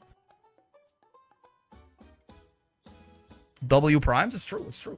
That's no bad. 7 power, 8 mile. What's the updrafters? Late searcher corners? Umastan?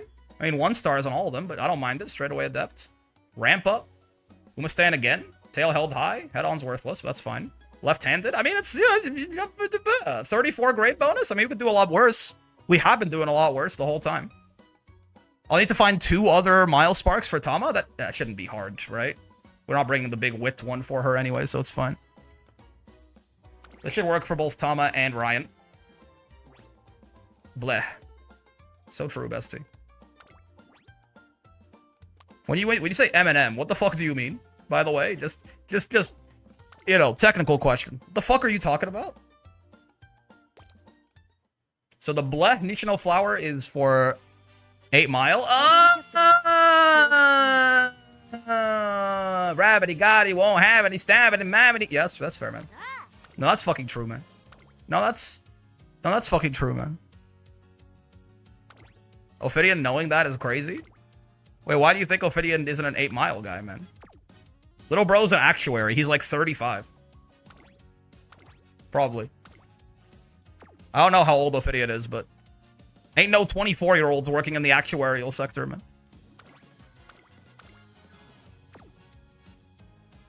This is the one that's for Ogre, yeah. So I'm going to get rid of all the other rice bowls.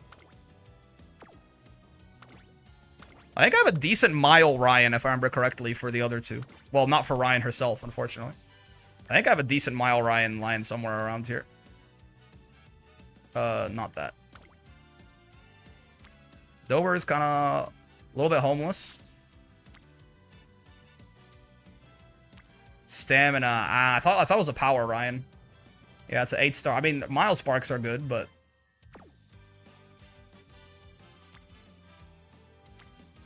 you got some mile sparks. Power, stam. Too much stamina, man. This is making me unhappy. Looking at my parents. Don't gaze upon me, man. Do not perceive me. That's no good either.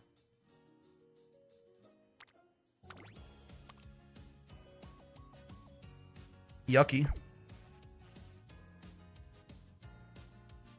So many stamina sparks. Why are there so many stamina sparks? Disgusting job haver. Why are there so many? Who put all these stamina sparks here, man?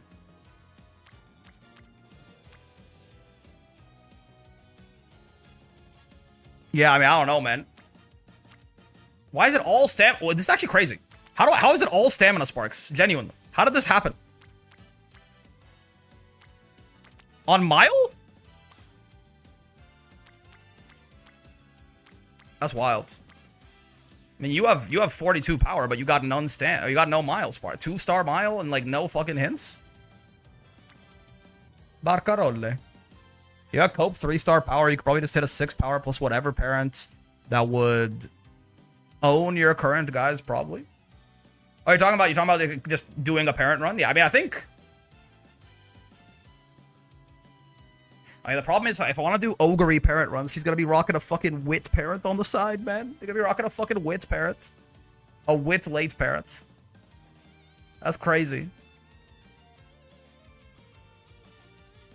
I mean, that works too. Yeah, it's not my favorite. But I'm probably just gonna be doing a lot of, like, I'll do Ogre first, and then we'll see. Okay.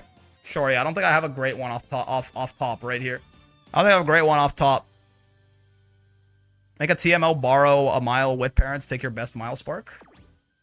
No, I'm saying, like, if I was planning on doing the Ogre runs and making her a parent, but, like, the Ogre runs are going to be half Wit Spark, half Power Spark. Or, like, half Gut Spark, even. It's gonna be a little odd. So I'm saying that's not gonna be that useful of a thing. Now, we'll see. We'll see if I have time to commit to parent runs, I'll commit to parent runs. Otherwise, man, maybe we could hit 600 stamina for the threshold with that fucking Ryan and call it a day. Could be. We shall see. We shall see is the fucking thing. You only need 2 parents if you play more than 5 runs a day. Don't talk about 1 parent, brother. I'm talking about I don't even have 1 good parent for them. I think you're misunderstanding. Outside of the borrow parent, I don't even really have 1 good parent for it. You saw, I was looking through it just now. Yeah, I don't, Okay. Co-parent in 1 run? Yeah, sure. That's gotta be me in sprints. That's gotta be me in sprints. That's gotta be me on, like, most shit. I guess like my mediums are usually, I think my mediums are like the best shit that I got, but even then it's not like it's that great. All right, is that the fucking lineup? I guess, right? Yeah, I guess next step is I'm deadass recycling my sprint aces. Sometimes you got them, man. Next step is do Ogre runs with the parents we got. See how that shit feels, and then, you know, if we do enough of them, maybe one of them will pop out a decent Mile parent. Like, if we look at what this Ogre is going to be looking like, I mean, the grandparents is, one of the grandparents is not exactly going to be stellar, right? It's going to be this fucking Wit Ryan. I mean, late Sparks, I fucking guess, right? Where's the Nishino flower that is not named Bleh? That one, right? Yeah, it's Guts, Mile, and then late Wit. And then whatever she ends up with. I mean, I get the Gut Sparks are not bad, unironically. Like, I wouldn't mind those on Tama and Ryan either, right? So it would be an odd spread for sure. Be 2-star Wit, 3-star Guts on the grandparents. And then whatever she ends up with. Possibly workable, I suppose. The Wit is kind of the thing that's really a miss on everyone that isn't this Ogre. Yeah, I suppose. You gotta do what you gotta do. If I end up with time to, I could smell your cooking from here, you know? Does it smell good? Don't lie to me. Don't fuck me! What's her name? Is Gallia. I don't think that's the kitchen. Oh yeah, you're right next to the bathroom. I was gonna say, if I get time to do some parent runs, I'll do some, like, TM Opera O, some, like, you know, Mamdani Stan Opera parent runs. I got no problem with that. Or even Ogre. Like, Pulse and Barcarolle are basically equivalent here. Except, I guess, for Barcarolle, you can pop it in first, right? I think, like, if you're not comfortable hitting 1,000 Wit, 3 cards, then it's good.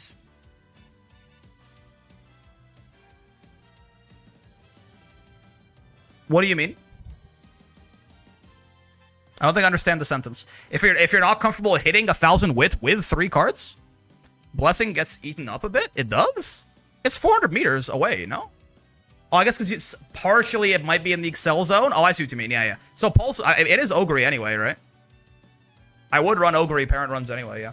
After my Ogre Ace is done, maybe I'll run some Ogre parent runs. I was going to say if I get the time, but then what I was also going to say is, bro, if you saw my fucking work day today, I don't know if we're going to get that much time to do parent runs. I hope I get time to do Ace runs. This is, today was the busiest I've been in a very long time. I fused the wit stat and... I fused the wit stat and wit AAVE together on accident. Oh, gotcha. If you're not comfortable hitting 1,000 with 3 cards, wait, what 3 cards? 1,000 power? Or 1,000... Now I'm wondering what 1,000 of which stat is what I'm wondering what you meant now. 1,000 wit with 3 wits? Oh. No, what? Hell no. No, huh? On who?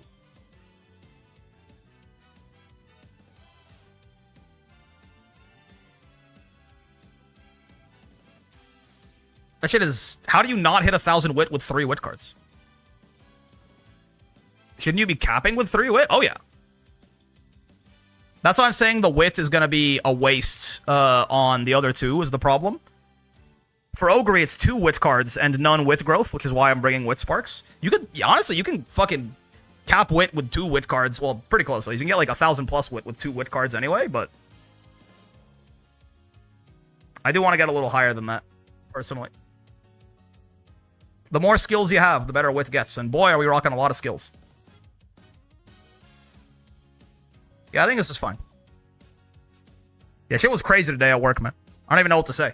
It was like straight up shit. What fucking crisis mode, man? All hands on deck type shit. Draw like literally. You know what's crazy when like it's 9 a.m. and you get to drop everything you're doing. I had a premonition today. Yesterday, normally I go to bed at like fuck ass times and I get like none sleep, right? And I go to work on like 5 hours of sleep. I don't assume stats are different for everyone, I think. Fair enough. I'm a very big wit prioritizer in Manta though, you know.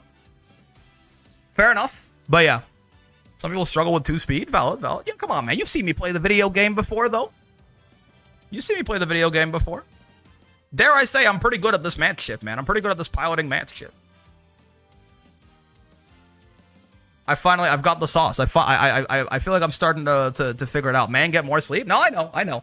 But it's a result of you're a Unity merchant, your Manta runs, that's crazy. When you play, that's crazy. That's actually slander, man.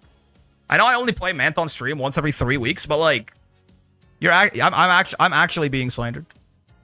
We had that one Christmas Ogre run I did. You don't have the practice hours, I'm afraid. No, that's fair, but I think I'm a prodigy. You know, like I think for the time that I've put in,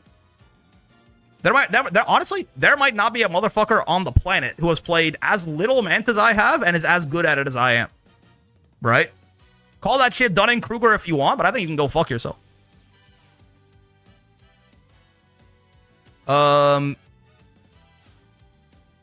Anyway, what was I saying?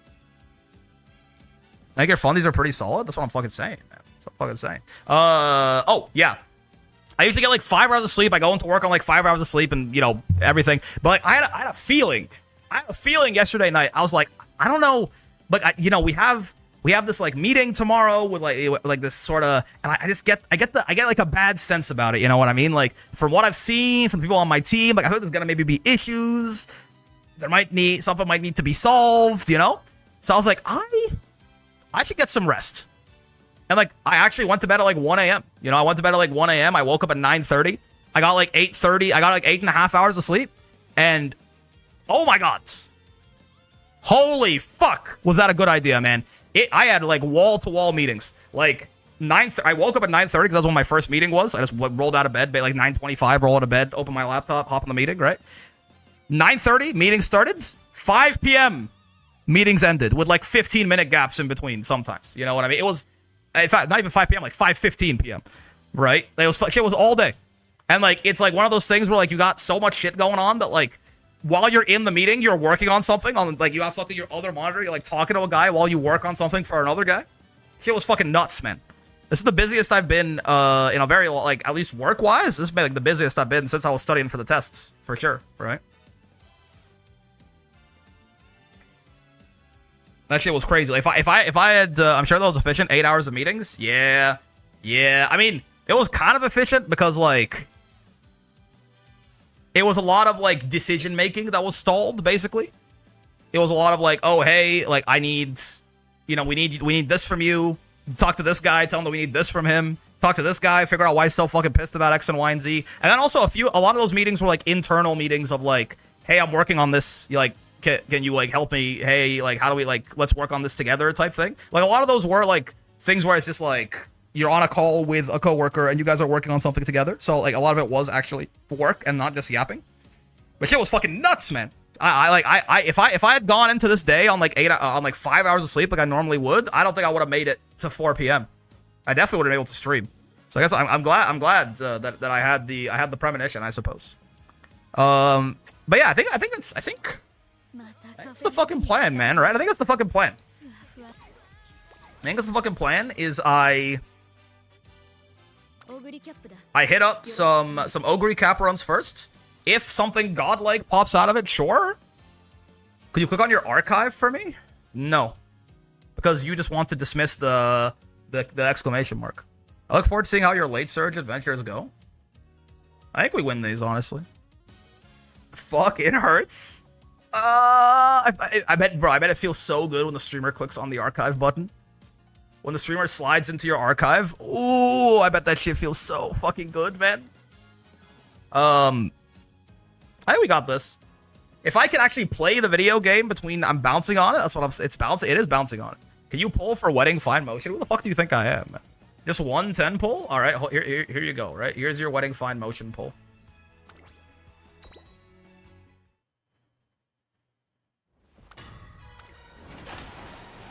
Holy value. That's it. That's all you're getting. Plan ruined? True. He won't click on the archive? It's true. I will not. I will not do it. I haven't checked the club today yet. Is this bothering you too? I have a concert I haven't looked at. Yeah, I think I got this. If I get the chance to, and I should get the chance to play this game soon. I'm not sure how much of it I'm gonna get to play tonight. Maybe a little. But tonight's one of those nights, man. Tonight is one of those nights where, like, I'm gonna end stream in like a couple minutes here. It's gonna be a bit of a shorter stream because I got 120 kickcarrots is so insane. And yet, you know the fucking crazy part? You know the fucking crazy part, Vayne? Is like,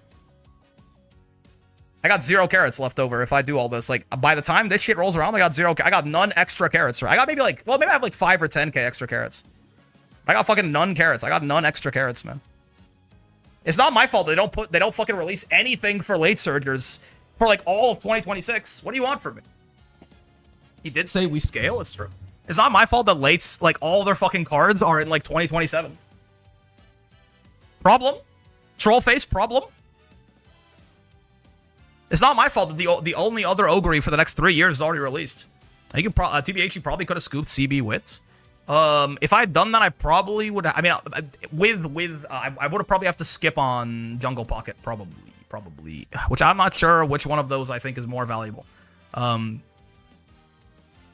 Considering, like, even in this CM, I kind of like don't want to play ends. You know what I mean? I don't think I would get much use out of CB Wit. You know?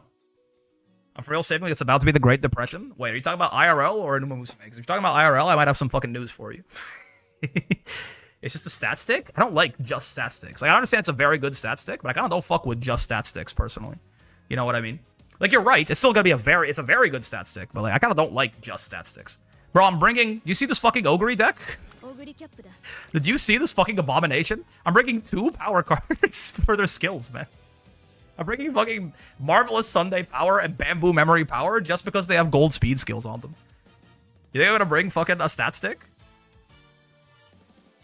I'm not saying CB is Kita level, but Kita is, in fact, a frontrunner card. Yes. This card, that's a stat stick. That's valid, right? You're right. Now, except, guess what? You're fucking wrong, because it has the best speed skill in the video game on it also, so kill yourself. You know what I'm saying? Oh yeah, the stat stick that has the best gold skill in the entire video game. Right? Huh, interesting. This front runner stat stick that does nothing but provide stats. So true, bestie. You know? So I don't know. You're right. Like, this is certainly still like more like it's more like the hints are useless, but again, it's got like maybe the best, like the consistent, good on literally every single track, best speed skill. But like if Kitasan did not give me Pro Curve, I probably wouldn't be running her here, right? Like, you're right. Yeah. Like, I probably would, like, you know what I mean? This shit's pretty valuable, as it turns out. If I'm gonna run Marvelous Sunday Power for an Agemasen, right? I'm gonna run Marvelous Sunday Power on, like, an Agemasen for fucking Fast and Furious. You 100% still run her every deck? Until Unity, yes. I think in Mance, no. You know what I mean? I think in Mance, in a lot of cases, I'll be borrowing a second speed card over her and not bringing her. You know? He's still good, but, like, if she was just... I don't know, man. If she was just a 100... Only if you had MF and NTR, I guess. Top row allows you to not as well. I mean, honestly, like, deadass Mike Krosky? Hold up.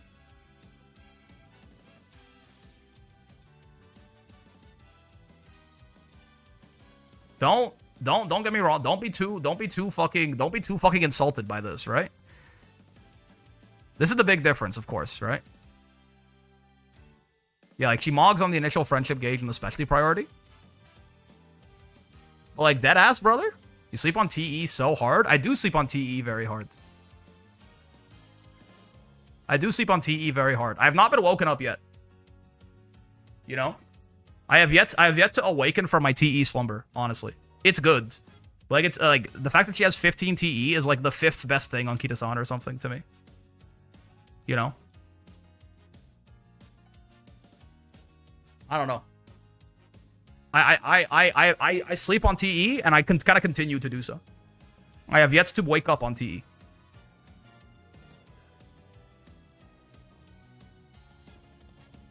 I guess in Mant, it's probably better than it will ever be again, because sometimes managing your friendships is hard in Mant because of how much you're racing. But I feel like if getting to, like, rainbow trainings is, like, you know, fucking happening in any reasonable amount of time, it's like, oh, 15 TE versus, like, you know, this shit, you know. Grand Live is friendship and priority game. That's what I'm saying, right? Like, in Mant, I guess TE is probably the best that it's ever been in Mant in particular, right? It's probably worse in URA and in a Unity than it is in Mant. Even still, I mean, I don't know, man. It's like, it's cool. Don't get me wrong. Like, it's not bad. But, like, I'm just like, it's cool, I guess. Like, it's cool. You know? Like, Prio, skill point bonus. For Mant race bonus, sure. Obviously not afterwards. Like, friendship bonus and, like, stat bonuses are, like, all things I'll probably take over TE a lot of the time. Probably. TE and, like, stat bonuses feel maybe equal to me. Like, I definitely rather... I think Kitasan having, like, 15 TE is better than her having 1 power bonus, for sure. If it was, like, a speed or a wit bonus, you know? Especially, like, a wit bonus. I could see that. Is it the 4th best thing on her, I guess? But anyway, we don't have to live in that world, because as it so happens, Kitasan does have just, like, the best velocity skill in the game on her ass. Like, at least the most, like, overall, the best for everyone, right? The best, like, for all tracks, for all strategies. She has the best velocity skill on her anyway, so we don't have to live in that world. This is not like a... My point is, this is not like a minor part of Kitasan's value, right? Like, if we count this... Like, the only things on Kitasan that are better than her having Pro Curve on her are... I mean... probably just this, genuinely. Right? Like, maybe this, too? Like, if we count that... If this was like... If this was like a... If this was like one of the things here, right? If this is one of the things in this list gives you Professor of Curvature, honestly, it might be the best thing on this list, right? Yeah, Kitasan giving you Pro Curve is better than her having 100 priority, right? Like, what's better? A Kitasan with 60 prio that gives you Pro Curve, or a Kitasan with 100 prio that doesn't? I think it's probably the former, right? I disagree, actually. I don't know. Kitasan had 60 priority and gave you Pro Curve, but or 100 and didn't. I think she's better if she had 60 prio and gave you pro curve. You know? Like 50 prio, like a normal amount of prio for like an MLB SSR instead of like the insane fucking number that she has. Right now, most of the time, you are not taking more than 4 golds from your cards. Fair. If you're taking 4 golds from your cards, though, one of them is pro curve. Almost always, right? I feel like. Like, as we get more good gold skills that are, like, above it in power curve, then probably, yeah. But, I feel like right now, yeah, you're not taking more than 4 golds from your cards, sure. But, like, one of those 4, and, like, one of the first of those 4 is usually pro curve. Right?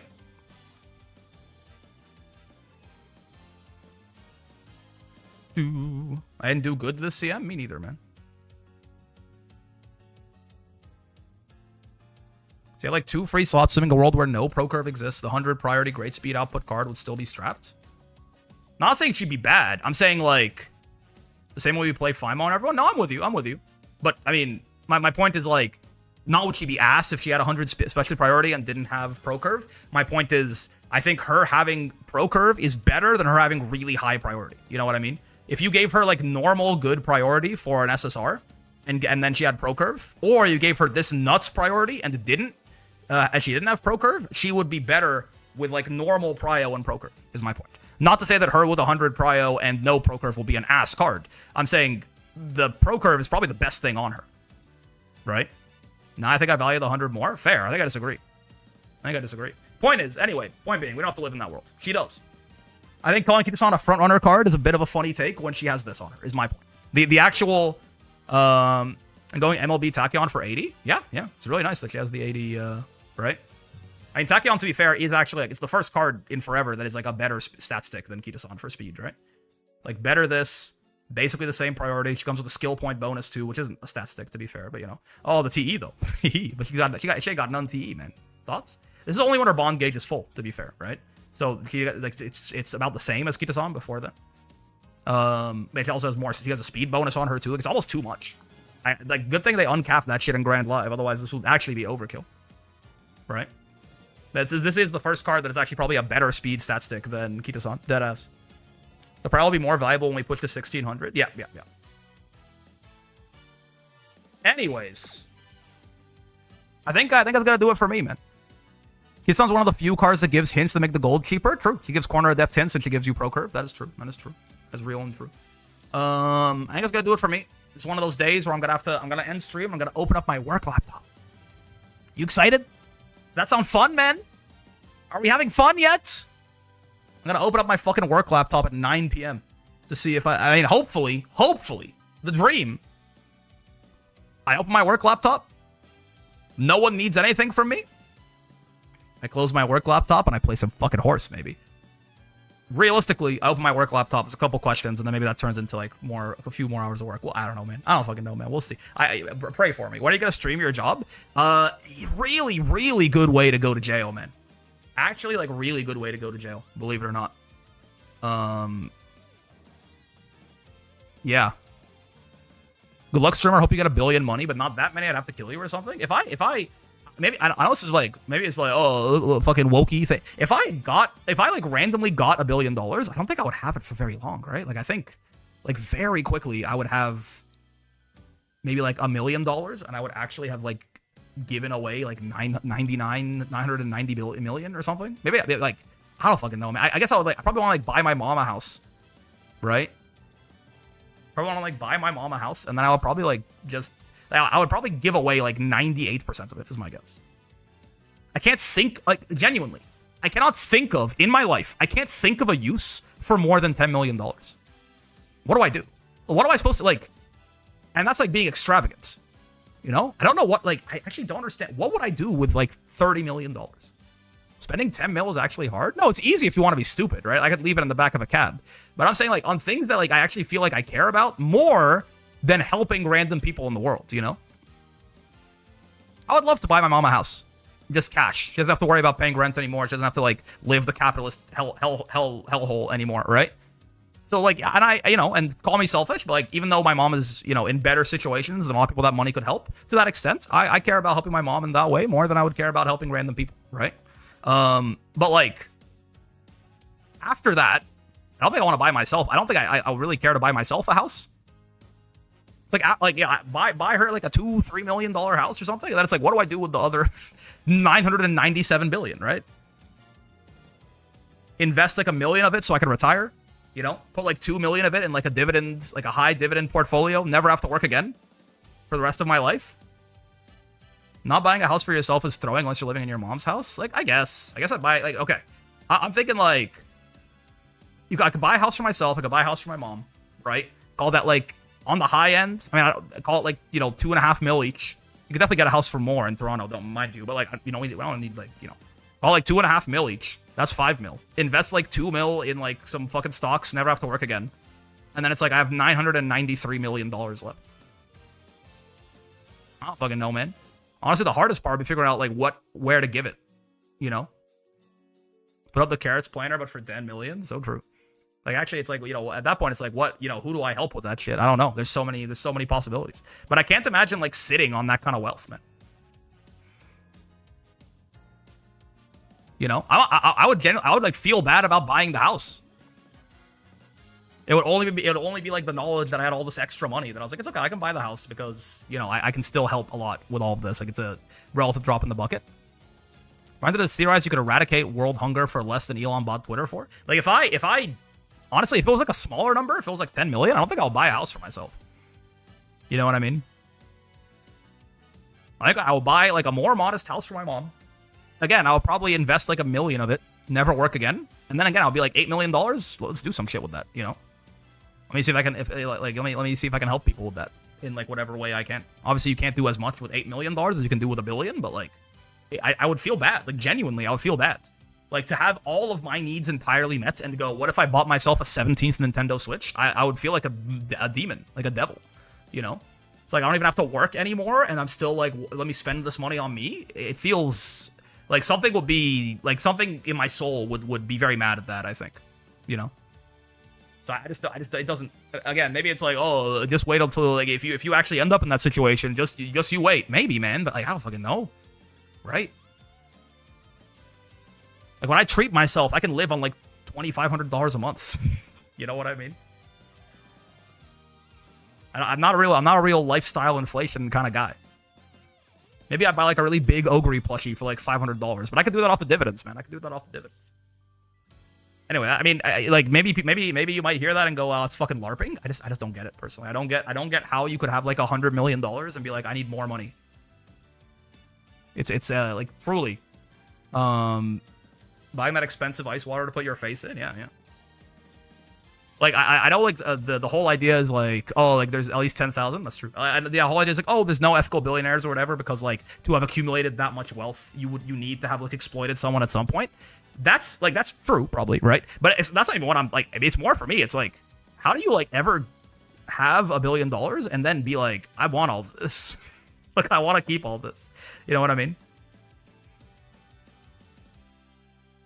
It don't make no sense to me. It don't make no sense. I'm like, you know, it don't make no freaking sense. That's holding that much cash is evil. That's what I'm saying. Yeah. Like, I think it genuinely like makes you a bad person to have that much money and keep it for yourself. You don't need it. You don't need it. Easier for a camel to pass through the eye of a needle? Yeah, that's actually like why. Again, like, it's not just the idea of like, oh yeah, well, to get that money, you'll have to do some fucked up shit, which is true. But yeah, even if like a genie dropped $1 billion in your hands and you were like, man, this is what a wonderful time to just have $1 billion, right? And just I'll buy myself like 17 cars or something. It's like, what's wrong with you, man? Like, at what point do your immediate like very mild needs feel like they are outweighed? I understand you're always going to prioritize yourself first, right? You're always going to make yourself, like, it's not like you're going to treat everyone on Earth equal to yourself. You're always going to make yourself more comfortable than you would everyone else in the world, right? Like, for example, I'm saying like, oh, like I would invest that money so I never have to work again. I'm not going to make it so that I'm not going to make sure that I'm not going to use any of that money so no one else has to work ever again. I'm going to look after myself first, for sure. But like, it takes so little money to look after yourself, I feel like, you know? Like, for me to live this life that I like right now, the life that I am currently living, and just do the stuff that I want, you know, like just fucking make content and like hang out with my friends, like, and that's my life. Like, I don't have to work, I don't have to do anything. I'm not beholden to anything. and like, you know, live in an apartment in a place that I like or something like that. And like have a car, maybe. I don't have a car right now, but like to buy a car and then to like not have to worry about money. I mean, even like, I don't need to own a house. Like, I have no real desire to own a house. You know what I mean? Like, I understand it's like maybe good long-term security, but also like I don't fucking like the only problem with renting is like, what if I can't afford the rent at some point? Which if I have $1 million, it doesn't matter. Like if I have $1 million, I can always afford the rent, right? I had a summer conversation with my grandparent, and she was like, "Well, it's Elon's money, so he doesn't have to do anything for anyone." I was like, "Oh my god, he didn't even work for it." No, okay, but let's. My point is like take the point one point further, right? Say it is Elon's money. Right? For a second, right? Like, say he did 100% of the work to get all of it. He didn't exploit anyone, and he has, you know, fucking 400, 600 billion, whatever fucking ridiculous number he's up to these days, right? Say that he got all of it entirely ethically and entirely through his own work and the sweat of his own brow, which is, you know, maybe some of the fucking least true shit you've ever seen. But for the sake of argument, he doesn't have to do anything for anyone. That's true. Still makes him an asshole to not, I think. Still makes him, like, genuinely, like, horrendously evil to just have that, like, especially that much wealth and, like, not really do fucking anything with it.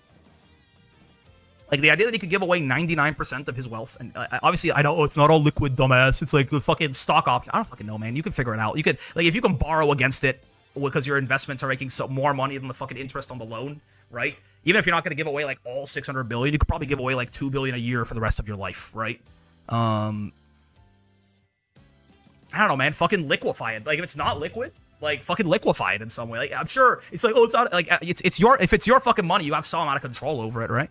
Instead of paying yourself in stock options, like maybe the only thing you can do is give it to your employees. Maybe there's no other like real way to do it besides like if it's locked up in like the companies you own, like pay your employees more or something, like way more.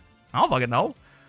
If you just watch someone suffer while you have every ability to help at no harm to yourself, you're the asshole. Yeah, like that's like so like it's like the base case. Like that's assuming the money was entirely ethically sourced and it's entirely his doing and there was no exploitation at all.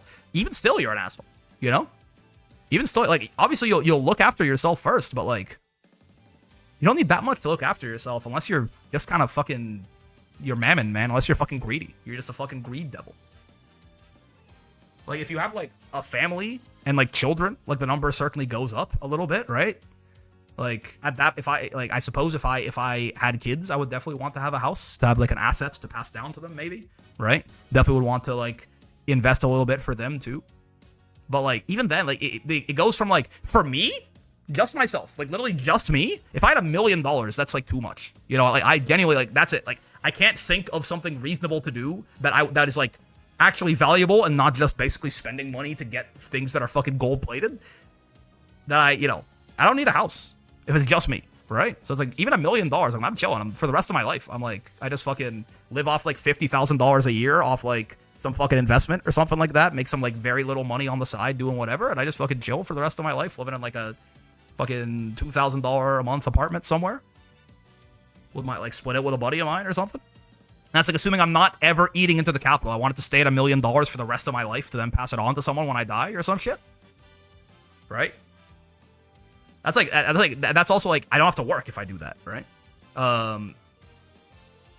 Like 2 is definitely way too much. Because like if I have a family and kids, like I guess maybe I need like enough money to like it probably like doubles or triples, you know?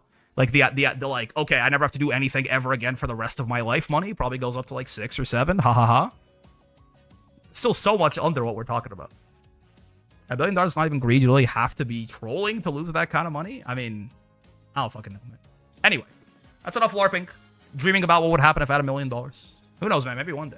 Maybe one day my ideals will be put to the test, and I don't think it's a very hard test, personally. I don't know. Maybe I'm wrong, but I feel like it is actually really difficult to imagine a world like how fucked up you have to have that much money and just sit on it, man. Regardless, have a wonderful rest of your day. Easier than that Microsoft test for sure. Yeah. I think that's probably an extremely easy test of your ideals. I think you just have to you have to even remotely view the people around you as humans, and then it starts feeling pretty good, you know? Like not to like fucking virtue signal, but like I do my best. Like I'm in a relatively tight financial. I'm fine. Like thankfully, like I can pay rent. I can eat. I don't have to worry necessarily about like, oh, if I get takeout this week, I might not be able to pay rent. Like it's not in that type of situation, right? But like situation where like my my budget is not that green, right? Like I'm not it's not like I'm saving up that much money every month. I still do my best where possible to, like, you know, I try to tip generously. I try to give a certain amount of like the stuff that I make to like charities that I like. I'm not making that big of an impact, but like even like I feel bad with the idea of like, I want to, with what little way I can, I want to help people, right? So I don't think I'm LARPing. Like, it's like I just can't imagine a world where I have way more money than this and I don't feel incredibly horrible for not using it to help people who need it, you know? Because it's like the disproportionality of it. Like, it's so easy for me. It's so little effort for me, and it literally could save someone's life. Like, what is a drop in the bucket? If I had like $10 million, right? What would be like a relative drop in the bucket for me could literally change someone else's life forever. You know, the fucking interest I make, or not the interest, like the profit I make off fucking putting 5 million of that shit in like the S&P a year is like life changing. Like, if I gave someone like $70,000 or something, it changes their life forever. You know, and it's like the stuff that I did, like, so the fucking passive income that I was making. So I can't imagine it, man. For now, have one for the rest of your day. I'm gonna go open up my work laptop and see if the world's on fire. Wish me luck. Good luck on your CM building. And, you know, good luck if any of you ever end up with a fucking $1 million. You know what to do, man. You know, or I mean, I guess like $5 million in this case. You know what to do. And yeah, I will see you tomorrow. Hopefully, unless things really go. Like, today was really busy, and I still was like, you know, I just don't want to miss stream because I'm trying to actually commit to streaming more often now. So unless shit really goes sideways, I should hopefully see you tomorrow for more horse. And maybe on Sunday as well. Plan is definitely to do it on Sunday. There might be a chance, if I end up having to pick, I'm going to pick my S tier friend over Combo Breaker, and I fear, as much as it sucks.